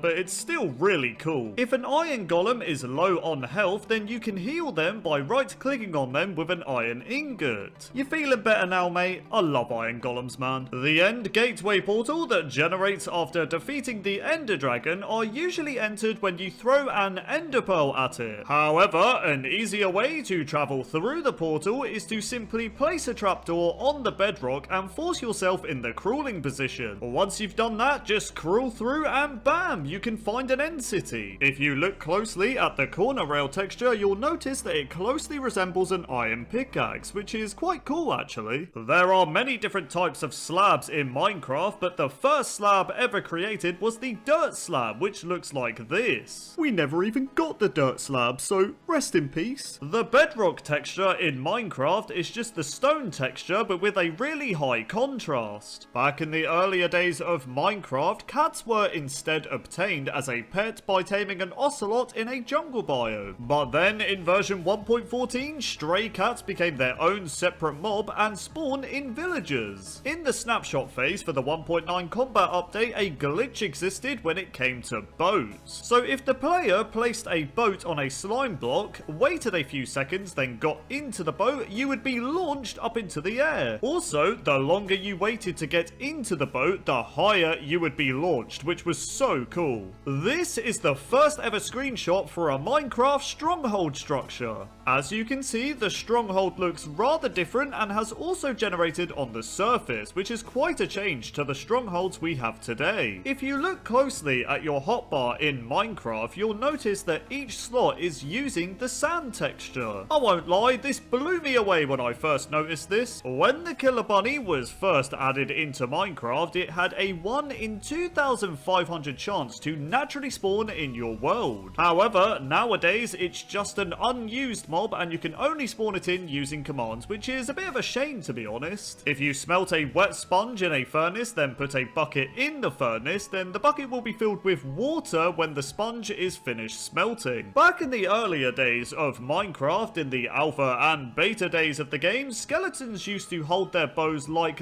this, which looked really weird. Sheep are still able to eat grass through slabs. How on earth are you doing this, mate? The rarest biome in Minecraft is the modified jungle edge, which is an extremely rare variation of the jungle biome. This biome is so rare that it only covers a millionth or 0.0001% of the Minecraft overworld. As some of you know, when chests were first added into Minecraft, they were a full block looking like this. But did you guys also know that the old double chest had a black outline going down the middle, which looked like this? Double chests in Minecraft today do not have this black outline. The elytra wings are actually a reference to the wing cap item Mario wears in Super Mario 64. Great game, by the way. When Endstone was first added into Minecraft, it used to drop cobblestone as a placeholder. Cats in Minecraft are slightly smaller than ocelots. In Minecraft Bedrock Edition, there is an exclusive feature where leaves will turn to a white frosty color when it is snowing. Okay, that is awesome. Why can't Java Edition have this feature, man? This is the first ever screenshot of spiders. They were originally brown and had black eyes, whereas in Minecraft today, they're black and have red eyes. The pig is the oldest existing passive mob in Minecraft. If a mob is holding a totem of undying, then it will actually work the same as it does for the player when they're about to die, which is pretty cool if you ask me. Fossils are one of the rarest generated structures in Minecraft, as they only have a 1 in 64 chance to generate per chunk. Pressing F3 and F4 on your keyboard allows you to switch between all the game modes in Minecraft. There is a 5% chance for a fox to spawn with an emerald in its mouth, which is quite a lucky find if you ask me. You are not able to see through clouds when you are below them, but you can see through them if you are above them. Very strange. I forgot to do one of the facts while making this video, so here I am doing it while half asleep. So item frames in Minecraft use the same texture as the birch planks texture. See? Okay, I'm going to bed now. Back in the earlier days of Minecraft, pumpkins used to naturally spawn with their face already carved. In Minecraft today, they don't, and you instead have to carve your own pumpkin face with shears. If you go into game mode spectator mode, then left click on a painting, you can see your Minecraft world through the eyes of a, well, painting. Standing on soul sand next to lava will actually set the player on fire. Ow, this hurts quite a lot. The reason why creepers are their bright green color is because Minecraft creator Notch wanted them to blend in and be camouflaged with Minecraft's old world terrain, which at the time was a bright green color. Skeletons have a 5% chance to spawn with a bow in their left hand, whereas 95% of the time it spawns in their right hand. When the axe was first added into Minecraft in version InDev in 2009, the axe's texture used to be double-sided, looking like this. However, this didn't last too long, and the axe's texture quickly changed to only have one side, which is how it looks today.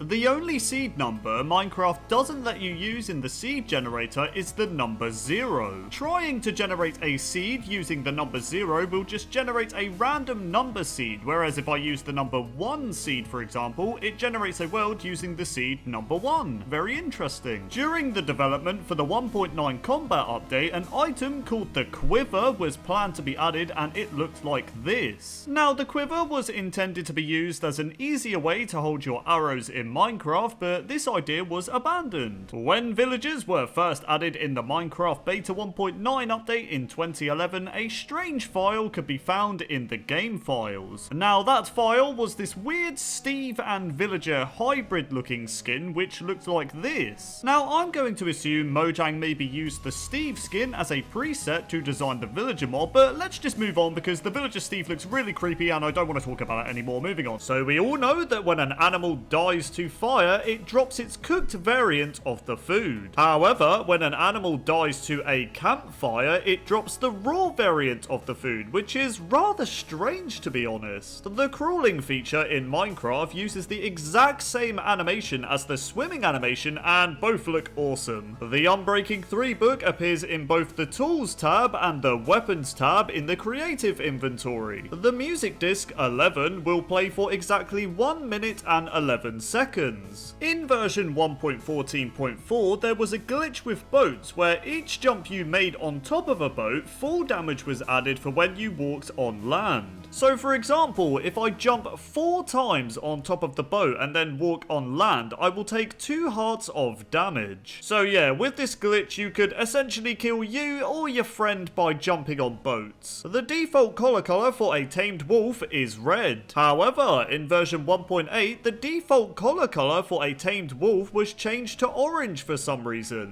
Trying to generate a seed using the number 0 will just give you a random seed number. This means that getting the number 0 seed is impossible, right? Well, actually, no. So if you generate a world using the following seed, then type /seed within the world, you'll notice that the seed number is in fact 0, which shows that it is possible to get the 0 seed. When the Killer Bunny was first added into Minecraft, it had a 1 in 2,500 chance to naturally spawn in your world. However, nowadays it's just an unused mob and you can only spawn it in using commands, which is a bit of a shame to be honest. If you smelt a wet sponge in a furnace, then put a bucket in the furnace, then the bucket will be filled with water when the sponge is finished smelting. Back in the earlier days of Minecraft, in the alpha and beta days of the game, skeletons used to hold their bows like this, which looked really weird. Sheep are still able to eat grass through slabs. How on earth are you doing this, mate? The rarest biome in Minecraft is the modified jungle edge, which is an extremely rare variation of the jungle biome. This biome is so rare that it only covers a millionth or 0.0001% of the Minecraft overworld. As some of you know, when chests were first added into Minecraft, they were a full block looking like this. But did you guys also know that the old double chest had a black outline going down the middle, which looked like this? Double chests in Minecraft today do not have this black outline. The elytra wings are actually a reference to the wing cap item Mario wears in Super Mario 64. Great game, by the way. When Endstone was first added into Minecraft, it used to drop cobblestone as a placeholder. Cats in Minecraft are slightly smaller than ocelots. In Minecraft Bedrock Edition, there is an exclusive feature where leaves will turn to a white frosty color when it is snowing.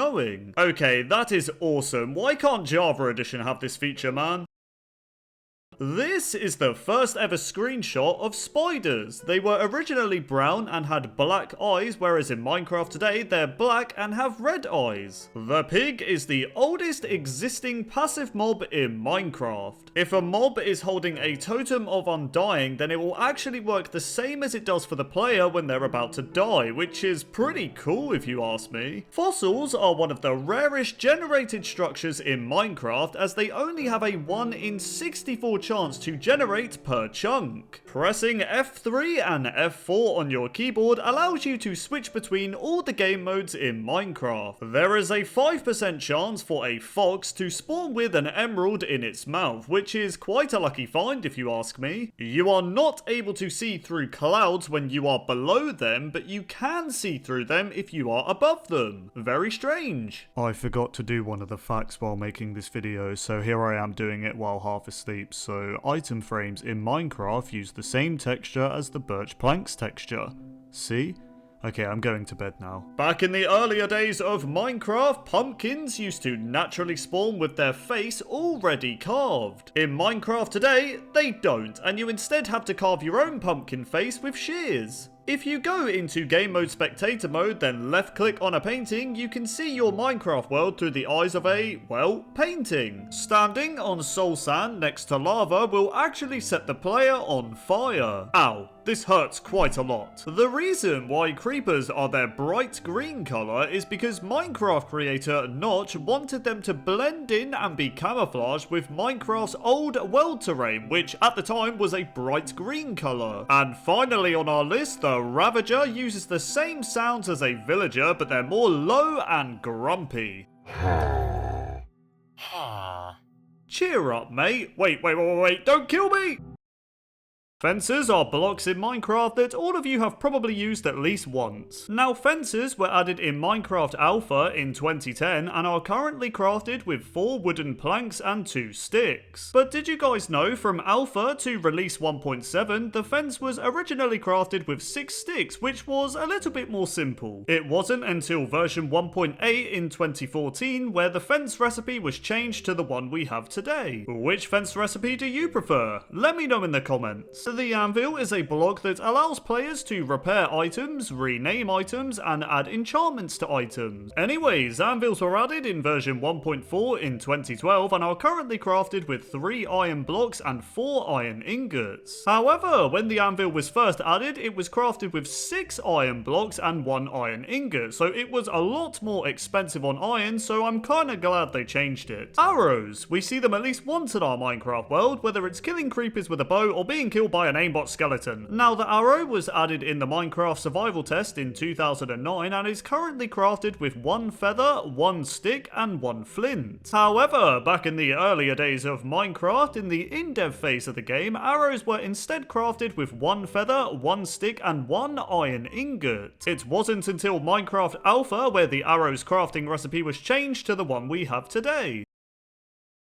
Netherite tools and weapons were added in the 1.16 Nether update and they're created slightly differently. So if I want to make a netherite pickaxe, I need to upgrade my diamond pick by combining it with a netherite ingot in a smithing table. However, did you guys know that netherite tools used to be crafted normally? So in the snapshots for the Nether update, you could simply craft a netherite sword, for example, by using a diamond sword and a netherite ingot in the crafting grid. That's right, no smithing table required here. But yeah, in a later snapshot, all crafting recipes for netherite tools were removed to give the smithing table a functionality. The enchanted golden apple is a rare, uncraftable variant of the golden apple that can only be found in generated structures such as desert temples, ruined portal chests, and much more. However, before the 1.9 combat update, this overpowered golden apple could be crafted with 8 gold blocks and 1 apple. But when 1.9 was released, Mojang was like, nope, this thing's way too overpowered, and removed its crafting recipe. Sorry everyone. Paintings. There's many cool designs that come in lots of different sizes, but my favourite is the creeper face one. What's yours? Now, the painting was added in Minecraft in-dev in early 2010 and is currently crafted with 8 sticks and 1 wool. However, when the painting was first added, it was instead crafted with 8 wooden planks and 1 wool. Which crafting recipe makes more sense to you? Let me know in the comments below. The shield is a very useful item used to deflect skeleton arrows and absorb creeper explosions. Now, the shield is crafted by using 5 wooden planks and 1 iron ingot, but it did used to have a different crafting recipe. So in the 1.9 snapshots, shields were instead crafted by using 3 wool, 3 planks, and 1 iron ingot, so the recipe was quite different. Leather armor is the weakest armor in Minecraft, and it is crafted with, well, leather. Now, leather armor was added in Minecraft in-dev in early 2010, but it was originally known as wool armor. This meant you had to kill sheep for wool, as wool armor was crafted with, well, wool. I can't believe this. I'm crafting a chestplate by using wool. This is a bit weird. However, when Minecraft Alpha was released, cows and leather were added into the game, and wool armor was renamed to leather armor, and it was instead crafted with leather, and that's how it remains today.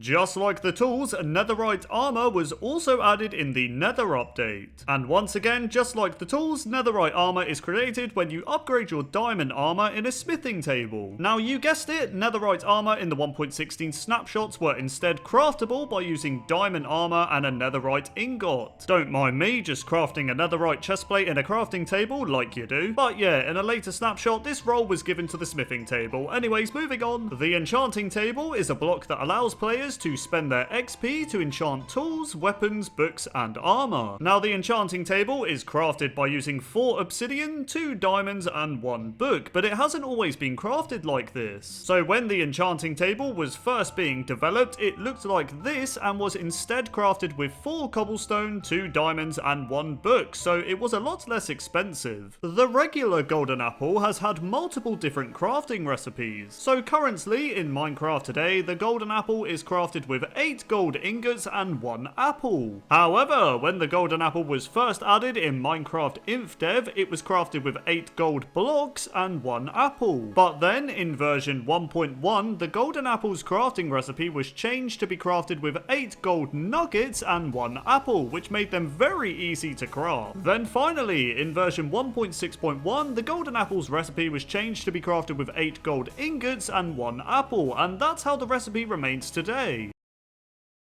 Books are primarily used for enchanting and crafting the enchanting table. Now, books are simply crafted with 3 paper and 1 leather. However, from Minecraft Alpha to Release 1.2, books were instead crafted by using 3 paper in a single column like so. But then in Release 1.3, the crafting recipe was changed to how it is today, so you have to hunt down those cows. Sorry, cows. Horse armor is a special type of armor that can be given to horses, and the armor comes in leather, iron, gold, and diamond. We need a netherite horse armor, Mojang, please. Anyways, horse armor is uncraftable and can only be found in generated structures such as desert temples, for example. With that said, when horse armor was being developed in the 1.6 snapshots, they did in fact used to be craftable. So to craft diamond horse armor, for example, you would need 6 diamonds and 1 wool, and bam, you would get diamond horse armor. But yeah, when the 1.6 update was released, the horse armor crafting recipe was removed from the game. The armor stand is an entity that is used to display wearable items such as armor, mob heads, and pumpkins. Now, the armor stand is crafted with 6 sticks and 1 smooth stone slab. However, when the armor stand was first being developed in the 1.8 update, it was only crafted with 6 sticks, as you can see on screen. Glowstone is a very old school light source block that generates in the nether, and it was added in Minecraft Alpha in 2010. So glowstone in Minecraft today is crafted with 4 glowstone dust. However, from Alpha 1.2 to Beta 1.5,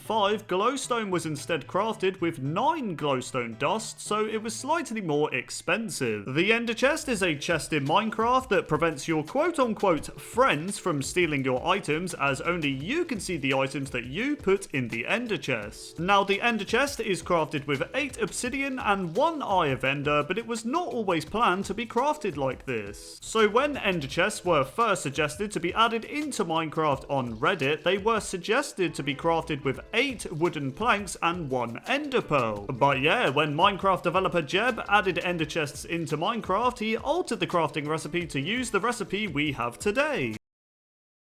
Nether brick fences were added into Minecraft in version Beta 1.9 in 2011. Now, currently, nether brick fences are crafted with 4 nether brick blocks and 2 nether bricks. However, from Beta 1.9 all the way up to the 1.13 aquatic update, nether brick fences were instead crafted with 6 nether brick blocks. Now, when the 1.14 update was released, it introduced nether brick walls, which resulted in them using the old recipe that the nether brick fences had. Hoppers are blocks that are primarily used to transfer items. Now, the hopper is crafted with 1 chest and 5 iron ingots, but it hasn't always been crafted like this. So in the snapshots for version 1.5, hoppers were instead crafted with 1 chest and 5 stone. So I guess the hoppers went from being made of stone to iron, which is fair enough, I guess. Chain armor. Now, this is the one I always find very interesting. So chainmail armor has been in Minecraft since the survival test version in 2009, and since its addition it has never had a crafting recipe. Or has it? So from Minecraft Alpha to Release 1.7, the player was able to spawn in fire as an item, and if you put the fire in the crafting grid, you'll notice that it crafts chainmail armor. The fact that I can make a chain chestplate out of fire is just mind-blowing. However, due to fire not ever being able to be legitimately obtained in survival Minecraft, you've never been able to craft it in a normal playthrough. Things only got worse in the 1.8 update as fire was removed as an item, which meant players could no longer spawn it in to craft chainmail armor.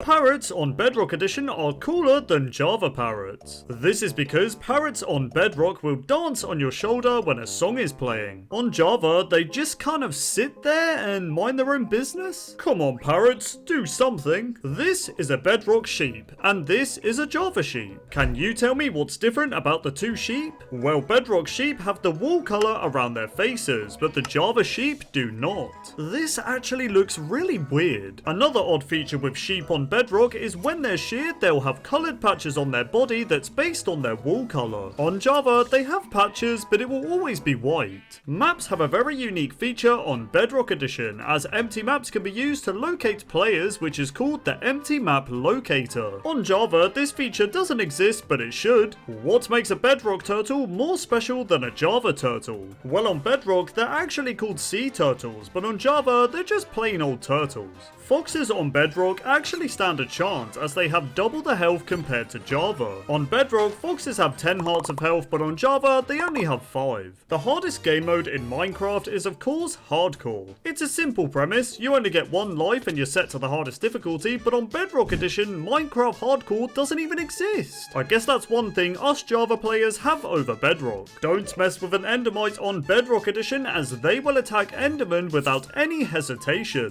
On Java, Endermites are a little more chill, as they will only attack Endermen if they are provoked. Speaking of Endermen, when they spawn in your Minecraft world, they actually have a chance to teleport randomly. On Java, they don't do this, as they're not that shy and will always say hi. In Bedrock Edition, you are able to make a boats train with your pets, as you are able to attach leads onto boats. Sadly, this is not a feature on Java Edition.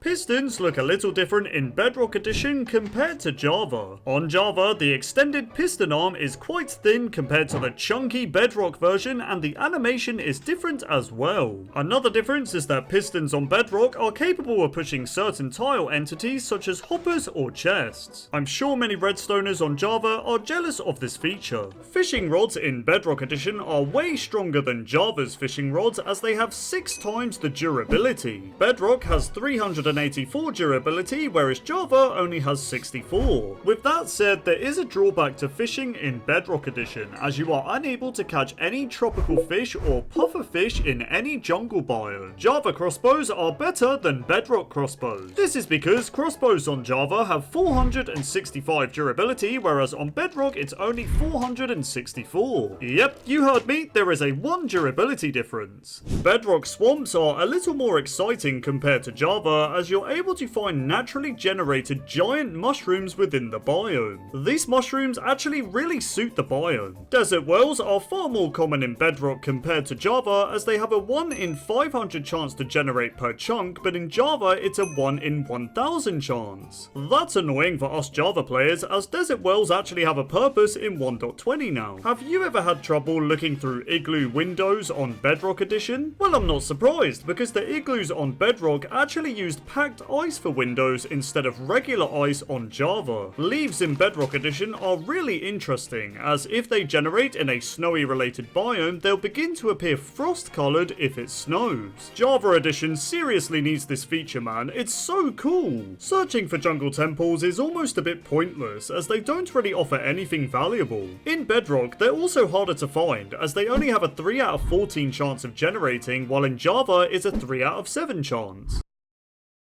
In Bedrock Edition, there is an exclusive shipwreck structure that can generate. That's right, in Bedrock, you're able to find shipwrecks that are made from acacia wood. In Java, these are nowhere to be found. In Bedrock, you're able to obtain dirt paths by using Silk Touch. In Java, trying to break a dirt path just gives you, well, dirt. On Bedrock Edition, enchanted golden apples give the player regeneration 5, but on Java, it's only regeneration 2. Dropping items, punching the air, and jumping around will play sound effects in Bedrock Edition, but in Java, it's completely silent. Shields are a bit annoying to use on Bedrock, especially on PC. This is because if you want to activate the shield on Bedrock, you need to crouch, but on Java, all you need to do is right click, which I much prefer. What's different about my face?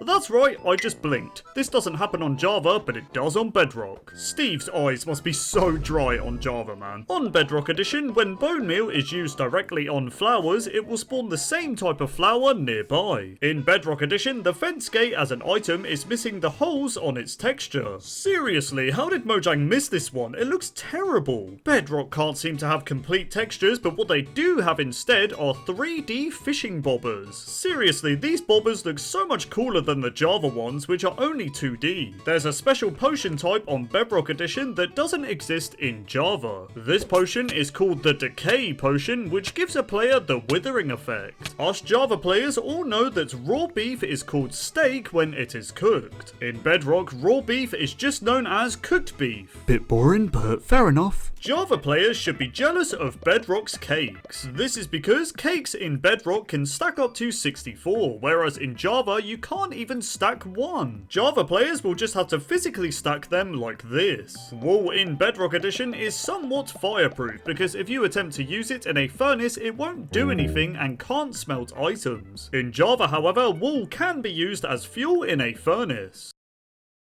In Bedrock Edition, snow layers are unique as they are affected by gravity and have a falling animation. On Java, if the supporting block is destroyed, the snow layer will be destroyed as well. When reading a book, you're always looking at 2 pages, which is exactly how you view books in Bedrock Edition. In Java, however, you can only look at 1 page, which means it isn't accurate to real life and therefore means you should never play Java again. Only joking, we love Java. How much string do you think one piece of cobweb gives you? Well, on Java, you can only break the cobweb to get 1 piece of string, but on Bedrock, you can actually craft the cobweb into 9 string. If you thought Steve was strong in Java Edition, then Bedrock Steve is on another level, as players in Bedrock are able to break a furnace with their bare fist. In Java Edition, breaking a furnace with your fist gives you, well, nothing. Beds in Bedrock are a little flat. This is because beds in Bedrock use 2D textures when in item form. The beds in Java are 3D. In Bedrock, riding a horse with a shield is a pretty powerful mechanic, as shields will automatically block any incoming attack when you're on the horse. In Java, you have to hold the shield up manually, so it's not as easy. Obtaining mob heads can be a challenging task. This is because in both Java and Bedrock, you need a charge creeper to kill said mob. With that said, mob heads are easier to get in Bedrock. This is because in Bedrock, if a charge creeper blows up multiple mobs, you can get a mob head from every mob that died to the creeper explosion. In Java, if multiple mobs die to a charge creeper, only one of the mobs will drop a head.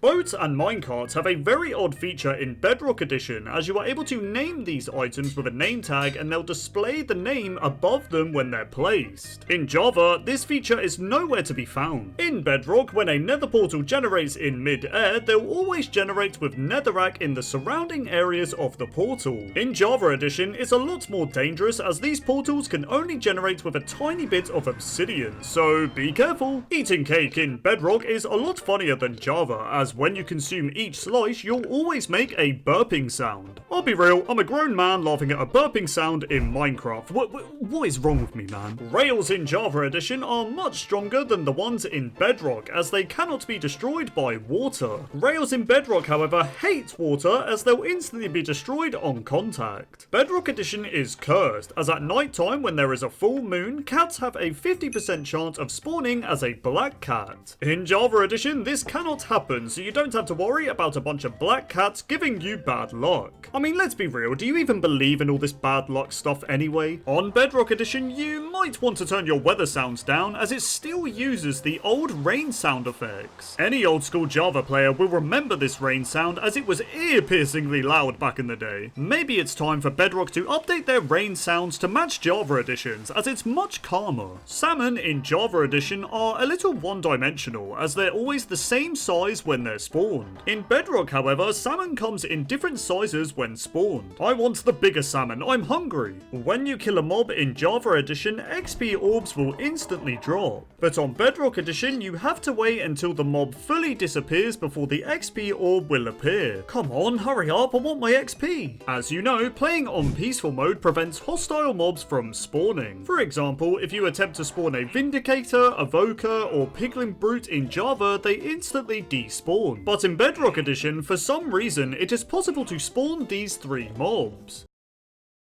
When riding a pig in Bedrock Edition, if you right-click the pig with a carrot on a stick, it will actually play a sound cue for the pig when it is speeding up. On Java Edition, the unique pig sound effect is nowhere to be heard. In Bedrock, if a drowned is holding an item, it actually starts to walk like the player, which is a little unnerving. What's worse is that drowns will also swim like a player when they're holding an item as well. Okay, drowns in Bedrock are really creepy. Speaking of weird Bedrock features, when skeletons are underwater, they will switch to a unique melee attack instead of using their bow. In Bedrock, if you think an invisibility potion will keep you safe from guardians, then you are wrong. This is because guardians in Bedrock are still able to attack the player despite being completely invisible. Bedrock guardians are OP. In Java, an easy way to kill Endermen is by placing them in a boat. This is because the Enderman cannot teleport away, making it an easy way to farm Ender Pearls. On Bedrock, this sadly is impossible, as Endermen can still teleport out of the boat. Tridents are more powerful in Bedrock Edition, as when they're thrown they can deal damage to multiple targets at once. In Java, however, they only hit one target at a time, which doesn't seem very fair. This is a cheap barrel and this is an expensive barrel. Despite being the same block, Mojang decided that barrels in Bedrock would have a much cheaper recipe, as they require sticks to craft instead of planks. This baby villager in Java Edition looks pretty normal, right? Well, now take a look at the Bedrock baby villager. Its head is slightly bigger and looks a little ridiculous. Crafting a boat in Java only requires 5 wooden planks, but where do these paddles come from? Well, Bedrock kind of has it covered, as you need an additional shovel in order to craft the boat. Still doesn't explain where the other paddle came from though. For those who enjoy the old combat system in Minecraft, you may actually like Bedrock. This is because in Bedrock Edition, it still uses the old combat system that was used prior to the 1.9 combat update in Java.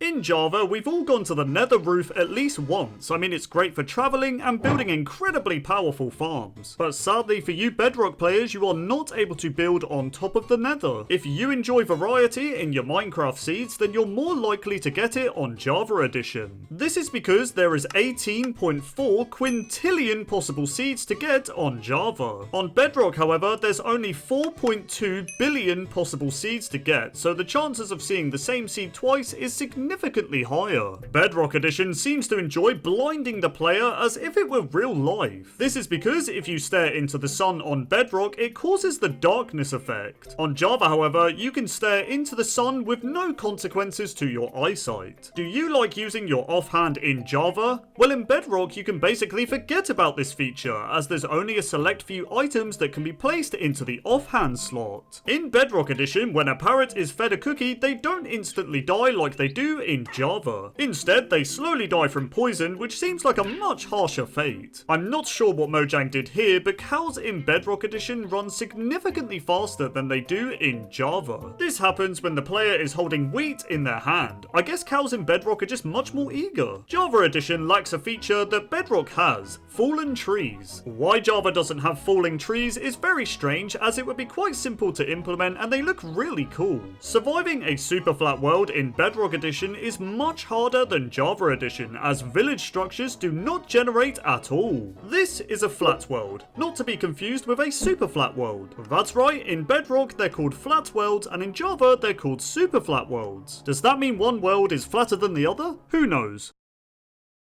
In Java, do you think a snow golem and zombie fight is a little one-sided? I mean, the zombie's not bothering him at all. Well, in Bedrock Edition, the zombies will actually fight back. Be careful, snow golem, get out of there! In Bedrock Edition, Vindicators also attack snow golems, but in Java Edition, they don't. I guess they're not as nice in Bedrock. Have you ever seen a baby squid in Minecraft? Well, in Bedrock Edition, they actually exist. These baby squids will spawn naturally in your Bedrock world, however, it does make me a bit sad that they aren't in Java. Much like baby squids, there's also baby dolphins. These also only spawn naturally in your world on Bedrock, but in Java, oh wait, they don't exist. Have you ever felt that armor stands in Java are missing a little something? Well, in Bedrock Edition, armor stands actually have actual arms, whereas in Java, they don't. I guess Bedrock stole Java's arms? Is this item called an enchanted golden apple or an enchanted apple? Technically, both are correct, as in Bedrock, they're known as enchanted apples, and in Java, they're called enchanted golden apples. apples. If you have a spare fire aspect book, then try using it on a campfire. This is because in Bedrock you can light a campfire by right-clicking with a fire aspect book. This also works on candles. Just hit it with a fire aspect book and there you go. However, be careful with your fire aspect books around TNT because if you touch it, it will ignite. You don't have to worry about this on Java though, as nothing happens. Oh, look at me. I accidentally put the campfire out. Not to worry, let me just set myself on fire. That's right, you can relight campfires with your burning body, which is a bit weird. That's right, on Bedrock, if you're ever on fire, just stand on top of an unlit campfire because it will light it. I'm not so sure if you'll survive though. Can you use bone meal on sugarcane? Well, if you're a Java player, you're likely to say no, but in Bedrock Edition, you can use bone meal on sugarcane, which is kinda cool. Why isn't this a feature on Java, man? I have to wait ages for the sugarcane to grow. Have you ever noticed that chests look a bit strange in your hotbar? That's because in Bedrock Edition, they're displayed as a full chest block, whereas in Java, they're a lot smaller. In Bedrock Edition, cauldrons have an exclusive feature where you can apply dye colors to water. This is a cool feature as you can have a bunch of cauldrons that are all different water colors. If you try to do this in Java, well, nothing happens. In Bedrock, you can also use these colored cauldrons to dye your leather armor to their respective colors. In Java, you are only able to dye armor through the crafting recipe. You can, however, use the cauldrons to remove the dye from the armor in Java, which is pretty cool, I guess. Have you ever wanted to attach your mobs to a wall by using a lead? Well, in Bedrock you can, whereas in Java you can only place leads on fences. In Bedrock Edition, witches are very aggressive, as they'll even go as far as to attack an iron golem. In Java Edition, they're a little bit more chill, as they won't attack an iron golem unless they're provoked. Oh no, this is not good. I'm drowning. I'm gonna die. Oh wait, I could just place down a door to save myself. Wait, what's going on? Why am I still drowning? Oh wait, you can't use doors as air pockets in Bedrock. It only works in Java. Wait, no! Pillagers are a bit more useful in Bedrock Edition, as they have a chance to drop up to 2 arrows upon death. In Java Edition, however, they don't drop anything, which is a little bit disappointing. Have you ever noticed that the Wither is considerably harder on Bedrock when you increase the difficulty? On Bedrock, if you have the difficulty set to hard mode, the Wither has 300 hearts of health instead of 150, whereas the Java's Wither stays at 150 hearts of health no matter the difficulty. Totems of Undying behave differently on Bedrock compared to Java, but this detail is so small it's hard to even notice. So when the totem is used on Bedrock, you get Regeneration 2 for 40 seconds, but on Java it lasts for 45 seconds. When you see a cauldron at a swamp hut in Java Edition, it's not really that exciting as it's always empty. In Bedrock, however, cauldrons have a chance to be filled with a random potion. Bedrock's Wandering Traders are a bit smarter than their Java counterpart. This is because if hostile mobs approach a Wandering Trader on Bedrock, they'll instantly drink an invisibility potion, but on Java, they just kind of run for their lives. Sometimes Bedrock Edition can feel a little bit dated, especially since they still use the old splash sound when you land in water. I have to say though, this water sound is super nostalgic. It takes me back to the old days of Minecraft. Being able to destroy a water source block with a torch in Java Edition is a bit of a strange feature. Now Bedrock Edition knows this is a strange feature and decided not to include it. Oh dear, I don't have any shears to carve my pumpkin. Does this mean I can't create an iron golem? Not to worry, as in Bedrock Edition it doesn't matter which type of pumpkin you use, you will still be able to make the iron golem regardless. Oh, and this also works with snow golems. In Java, trading with villagers is like a box of chocolates. You never really know what you're going to get. But in Bedrock Edition, it's a bit different as the villager will display the next set of trades available. In Java Edition, there is a feature known as quasi-connectivity, which is technically a bug that allows you to power a piston diagonally or 2 blocks above. In Bedrock Edition, however, this feature does not exist at all, which means there's less ways to power pistons. If you have a bee nest nearby, make sure to remove any berry bushes, as on Bedrock Edition, bees will take damage if they touch them. On Java Edition, bees bees don't take damage from berry bushes. It's a well-known fact that piglins in Minecraft do not like soulfire, as they will always run away if they're nearby. In Bedrock, not only are piglins scared, they're also paranoid, as they will still run away from extinguished soul campfires despite not being lit. While this feature isn't in Java Edition, it's likely a bug in Bedrock. In Bedrock Edition, the crossbow's loading animation is completely different to Java's crossbow. In Java Edition, if you punch a mob while sprinting, you will never run out of hunger. In Bedrock Edition, this won't work, as you'll continue to lose hunger while sprinting no matter how many mobs you punch. Getting shot by skeletons is funnier in Java than it is in Bedrock. This is because the arrows shot by skeletons in Java will stay visibly stuck to the player for a couple of minutes. Unfortunately, this feature does not happen in Bedrock Edition. Wolves on Bedrock Edition enjoy fish. We know this because wolves on Bedrock are able to be fed all fish types both raw and cooked. This includes a pufferfish, by the way. On the Java Edition, however, you are not able to feed wolves any fish at all. Skeleton horses are rare, but if you manage to find one, they'll act as a great means of transportation. Now what's interesting is skeleton horses in Bedrock do not require a saddle to ride one. In Java, however, you're gonna need a saddle or skeleton horses won't like you.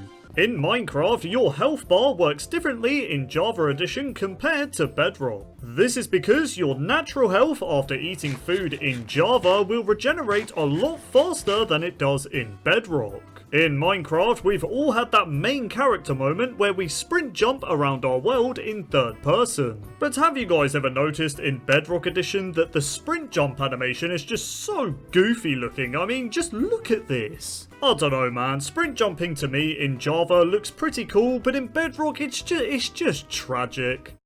In Java Edition, snowfall is much slower and behaves more like light snow in your world. In Bedrock, snowfall travels more diagonally and appears to be affected by wind despite there not actually being any. Another difference between snow in Java and Bedrock is that the snowflakes themselves appear to be much smaller in Java than they are in Bedrock. I mean, seriously, has no one ever noticed how big snow is in Bedrock? It's like a blizzard out here. In Java Edition, the explosion particles from TNT or a creeper have a much higher resolution than in Bedrock. So the next time you go to blow up some TNT or have a creeper explode next to you, pay close attention to the particles and how much cooler they look in Java compared to Bedrock. The difference is actually night and day, wow. Minecraft death messages can be pretty funny, but have you noticed that the death messages in Java are more specific than they are in Bedrock? For example, if you die to a bee, Bedrock will just say slain by bee, but in Java it will say stung to death. Another example is in Java Edition, if you fall off a ladder and die, the death message reads fell off a ladder. In Bedrock, however, if you fall off a ladder and die, the death message simply reads fell from a high place. While we're on the topic of dying in Minecraft, the death screen in Bedrock is completely different to Java's. So in Java, if you die, you get the same familiar death screen that we've had since the beginning. In Bedrock, however, we get this unique death screen where it will zoom out in third person and show the player where you died. In Minecraft, armoured chestplates have a distinct difference with the sleeves in Bedrock Edition compared to Java. So in Java, if you look closely at the chestplate, you can see that the sleeves sit more on top of the arm and going closer to the chest. In Bedrock, however, the sleeves for the chestplate are longer and only go in a small amount halfway across the arm.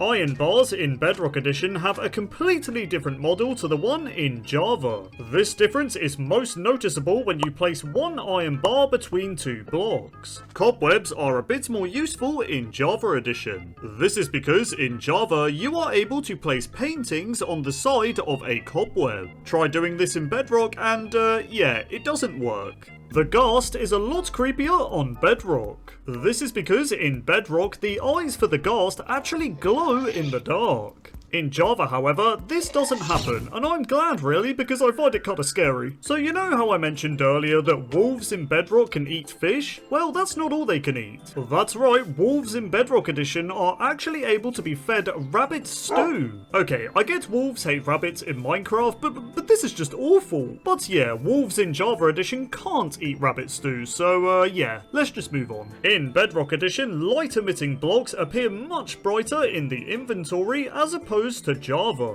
For example, compare jack-o'-lanterns or beacons. In Java, they appear rather dark and you can't make out all the details, but in Bedrock, they are a lot more vibrant and actually look like they're giving off light. In Bedrock Edition, if a phantom manages to get underwater, then it will actually die from drowning after 20 seconds of being trapped. In Java Edition, however, phantoms are not able to drown underwater and will just kind of chill there, I guess. In Minecraft, we've all used the /kill command when in creative mode. But have you noticed if you try to do this on Bedrock Edition, it doesn't actually work? That's right, if you try to use the /kill command in creative on Bedrock Edition, then you instead get an error message that reads no targets match selector. It's a shame really, because I find this feature both useful and funny on Java Edition. In older versions of Java Edition, you were able to type Game Mode 0 and Game Mode 1 to switch between survival and creative. In the Bedrock Edition, these commands are still in the game, as I can type Game Mode 1 to switch to creative mode. In Java, however, if you want to change game mode, you now have to type Game Mode Survival or Game Mode Creative respectively. Another old school command that was removed from Java Edition but is still in Bedrock is the command known as Toggle Downfall. This command, when entered on Bedrock, would simply cause your world to rain or snow depending on the biome. Since Toggle Downfall was removed from Java, you instead have to type Weather Clear or Weather Rain respectively. But oddly enough, you can do this in Bedrock as well, which means Bedrock Edition has two weather commands. In Minecraft, you are able to eat pufferfish, though I do not recommend it. Now, if you choose to eat the pufferfish on both Java and Bedrock, you'll be inflicted with hunger and poisoning. But here is where pufferfish differs between the versions, because on Java, you will get nausea 1 from a pufferfish, but on Bedrock, you'll get nausea 2. In other words, a pufferfish on Bedrock just makes you feel a little bit more sick.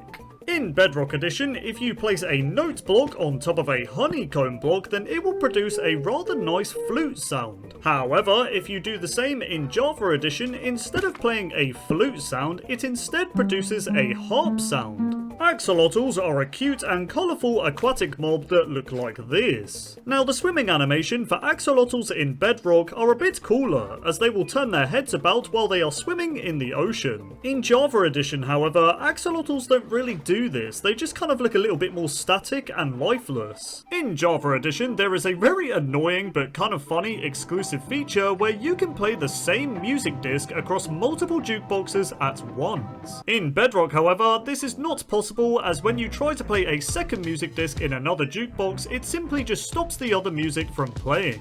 I don't know if it's just me, but does flying around on creative mode in Java Edition just feel a lot nicer? I don't know, man, when you're flying around in creative in Bedrock, it just feels clunky and sometimes difficult to control. This is most apparent when you fly straight up or straight down, it just feels awful. In Java, the flying mechanic is just a lot more refined and smoother to use. While we're on the topic of movement, have you ever noticed that your hands tend to sway a lot more in Bedrock than they do in Java? This is more obvious to spot when you're carrying a weapon like a sword. The difference is just night and day between the two versions. In Minecraft, armoured boots have a really cool enchantment known as Frostwalker. As you know, this enchantment allows all nearby water to turn into ice when you walk on it. However, the Frostwalker enchantment is slightly less effective on Bedrock Edition, as the ice will actually melt faster after walking on it than it does on Java Edition. Ender pearls are stronger on Bedrock. As you know, ender pearls when thrown will teleport you to wherever it lands. But how far can you throw a pearl when traveling in your world? Well, on Java Edition, ender pearls when thrown can travel up to roughly 30 blocks before teleporting you, which is pretty good. However, on Bedrock Edition, the ender pearl when thrown can travel up to a whopping 45 blocks, making Bedrock pearls significantly stronger. The trident is a weapon that is used for both melee attacks and as a throwing projectile. Now, the trident has a cool enchantment called Loyalty, which when thrown with this enchantment will return to the player instead of you having to collect it. But what happens when you throw the Loyalty trident into the void? Well, on Java Edition, you will lose the trident for good. It's gone. Say goodbye to it. But on Bedrock, throw a trident with Loyalty into the void and it will still return to the player. I guess tridents are at their most loyal on Bedrock Edition. The Allay is a flying passive mob that will follow the player if you give them an item. It will also pick up more of said item that you made them hold. Now, the Allay is a lot better on Bedrock Edition as they are able to follow the player through both nether portals and end portals. This means you can have an Allay follow you around in the nether on Bedrock and have them grab nether related items for you. On Java Edition, Allays can only follow you in the overworld, which is nowhere near as cool. Campfires have a very odd feature in Bedrock Edition as you are able to name it in an anvil, which will then display the name above the campfire when you place it. On Java Edition, this feature is nowhere to be found.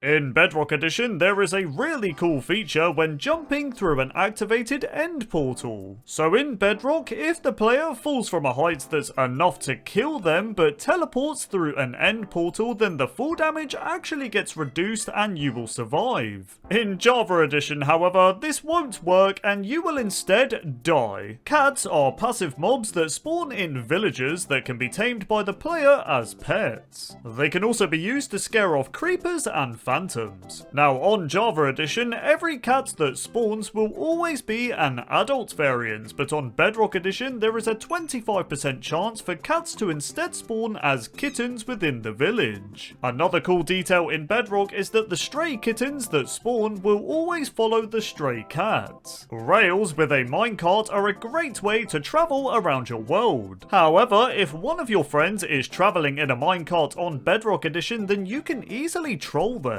This is because placing water on rails in Bedrock will actually destroy them, which is really annoying. On Java Edition, however, this doesn't happen. I mean, come on, rails are literally made of iron, they shouldn't break. Pandas are a rare, neutral mob that are found in jungles. Now, pandas come in many different variants, but let's focus on the lazy panda, which looks like this. Now, these guys will lie on their backs like so and are slower than normal pandas. But there is one feature where they differ between Java and Bedrock. So on Java, if you try to make a lazy panda follow you with bamboo, it won't. It will just ignore you and continue to lay on its back. On Bedrock, however, holding bamboo to a lazy panda will cause them to stop laying on their back and follow the bamboo. I guess on Bedrock, you can never be too lazy for some food. Sounds kinda like me, to be honest.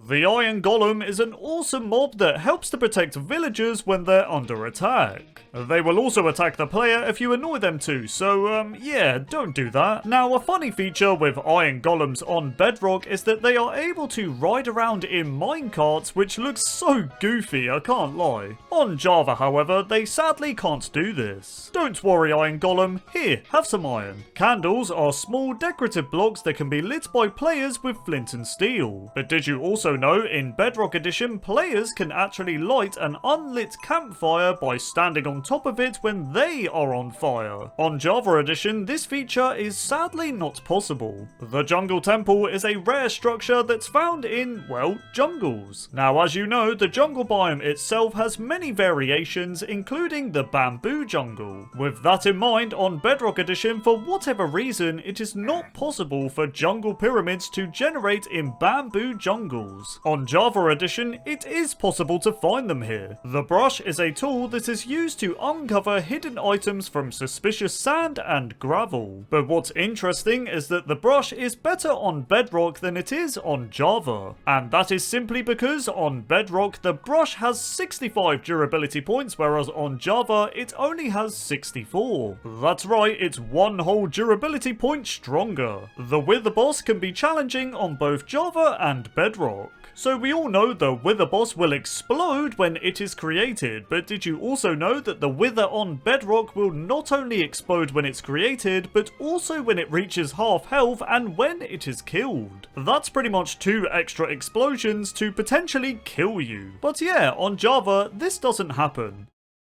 Leads are a useful item that are used to keep mobs from moving away. Now on Java Edition you are only able to attach leads to fences, but on Bedrock you are able to attach leads to both fences and walls, which is pretty cool. Sorry Java, you'll have to stick to fences. Many items can be used as fuel in a furnace, but some of these fuel items only work in Java or Bedrock respectively. For example, carpets can only be used as fuel on Java Edition, whereas on Bedrock, it's not actually possible. Minecraft has many rare biomes, and a notable one is the Badlands. Now, the Badlands biome was added into Java Edition in version 1.7 in 2013, but I'm sure some of you know that this biome used to be called the Mesa biome. However, in Java Edition, the original Mesa biome was renamed to the Badlands biome in version 1.13 in 2018. On Bedrock Edition, however, the Badlands biome is still referred to as the Mesa biome, so this biome has never actually changed on Bedrock. Strongholds are a cool structure found in the overworld containing a variety of rooms such as the library, these weird empty rooms, and of course the end portal room. Now what's interesting is that the empty rooms on Java have iron doors and stone buttons for each room, but on Bedrock these doors and buttons are just nowhere to be found, leaving a hollow empty room with no door. Snow is weird in Java Edition. This is because if you place snow layer blocks in biomes with a warm temperature, such as a desert or a jungle, then the snow layers actually won't melt. In Bedrock Edition, however, if snow is placed in a warm biome, then it works as intended, as it will eventually melt, as you can see.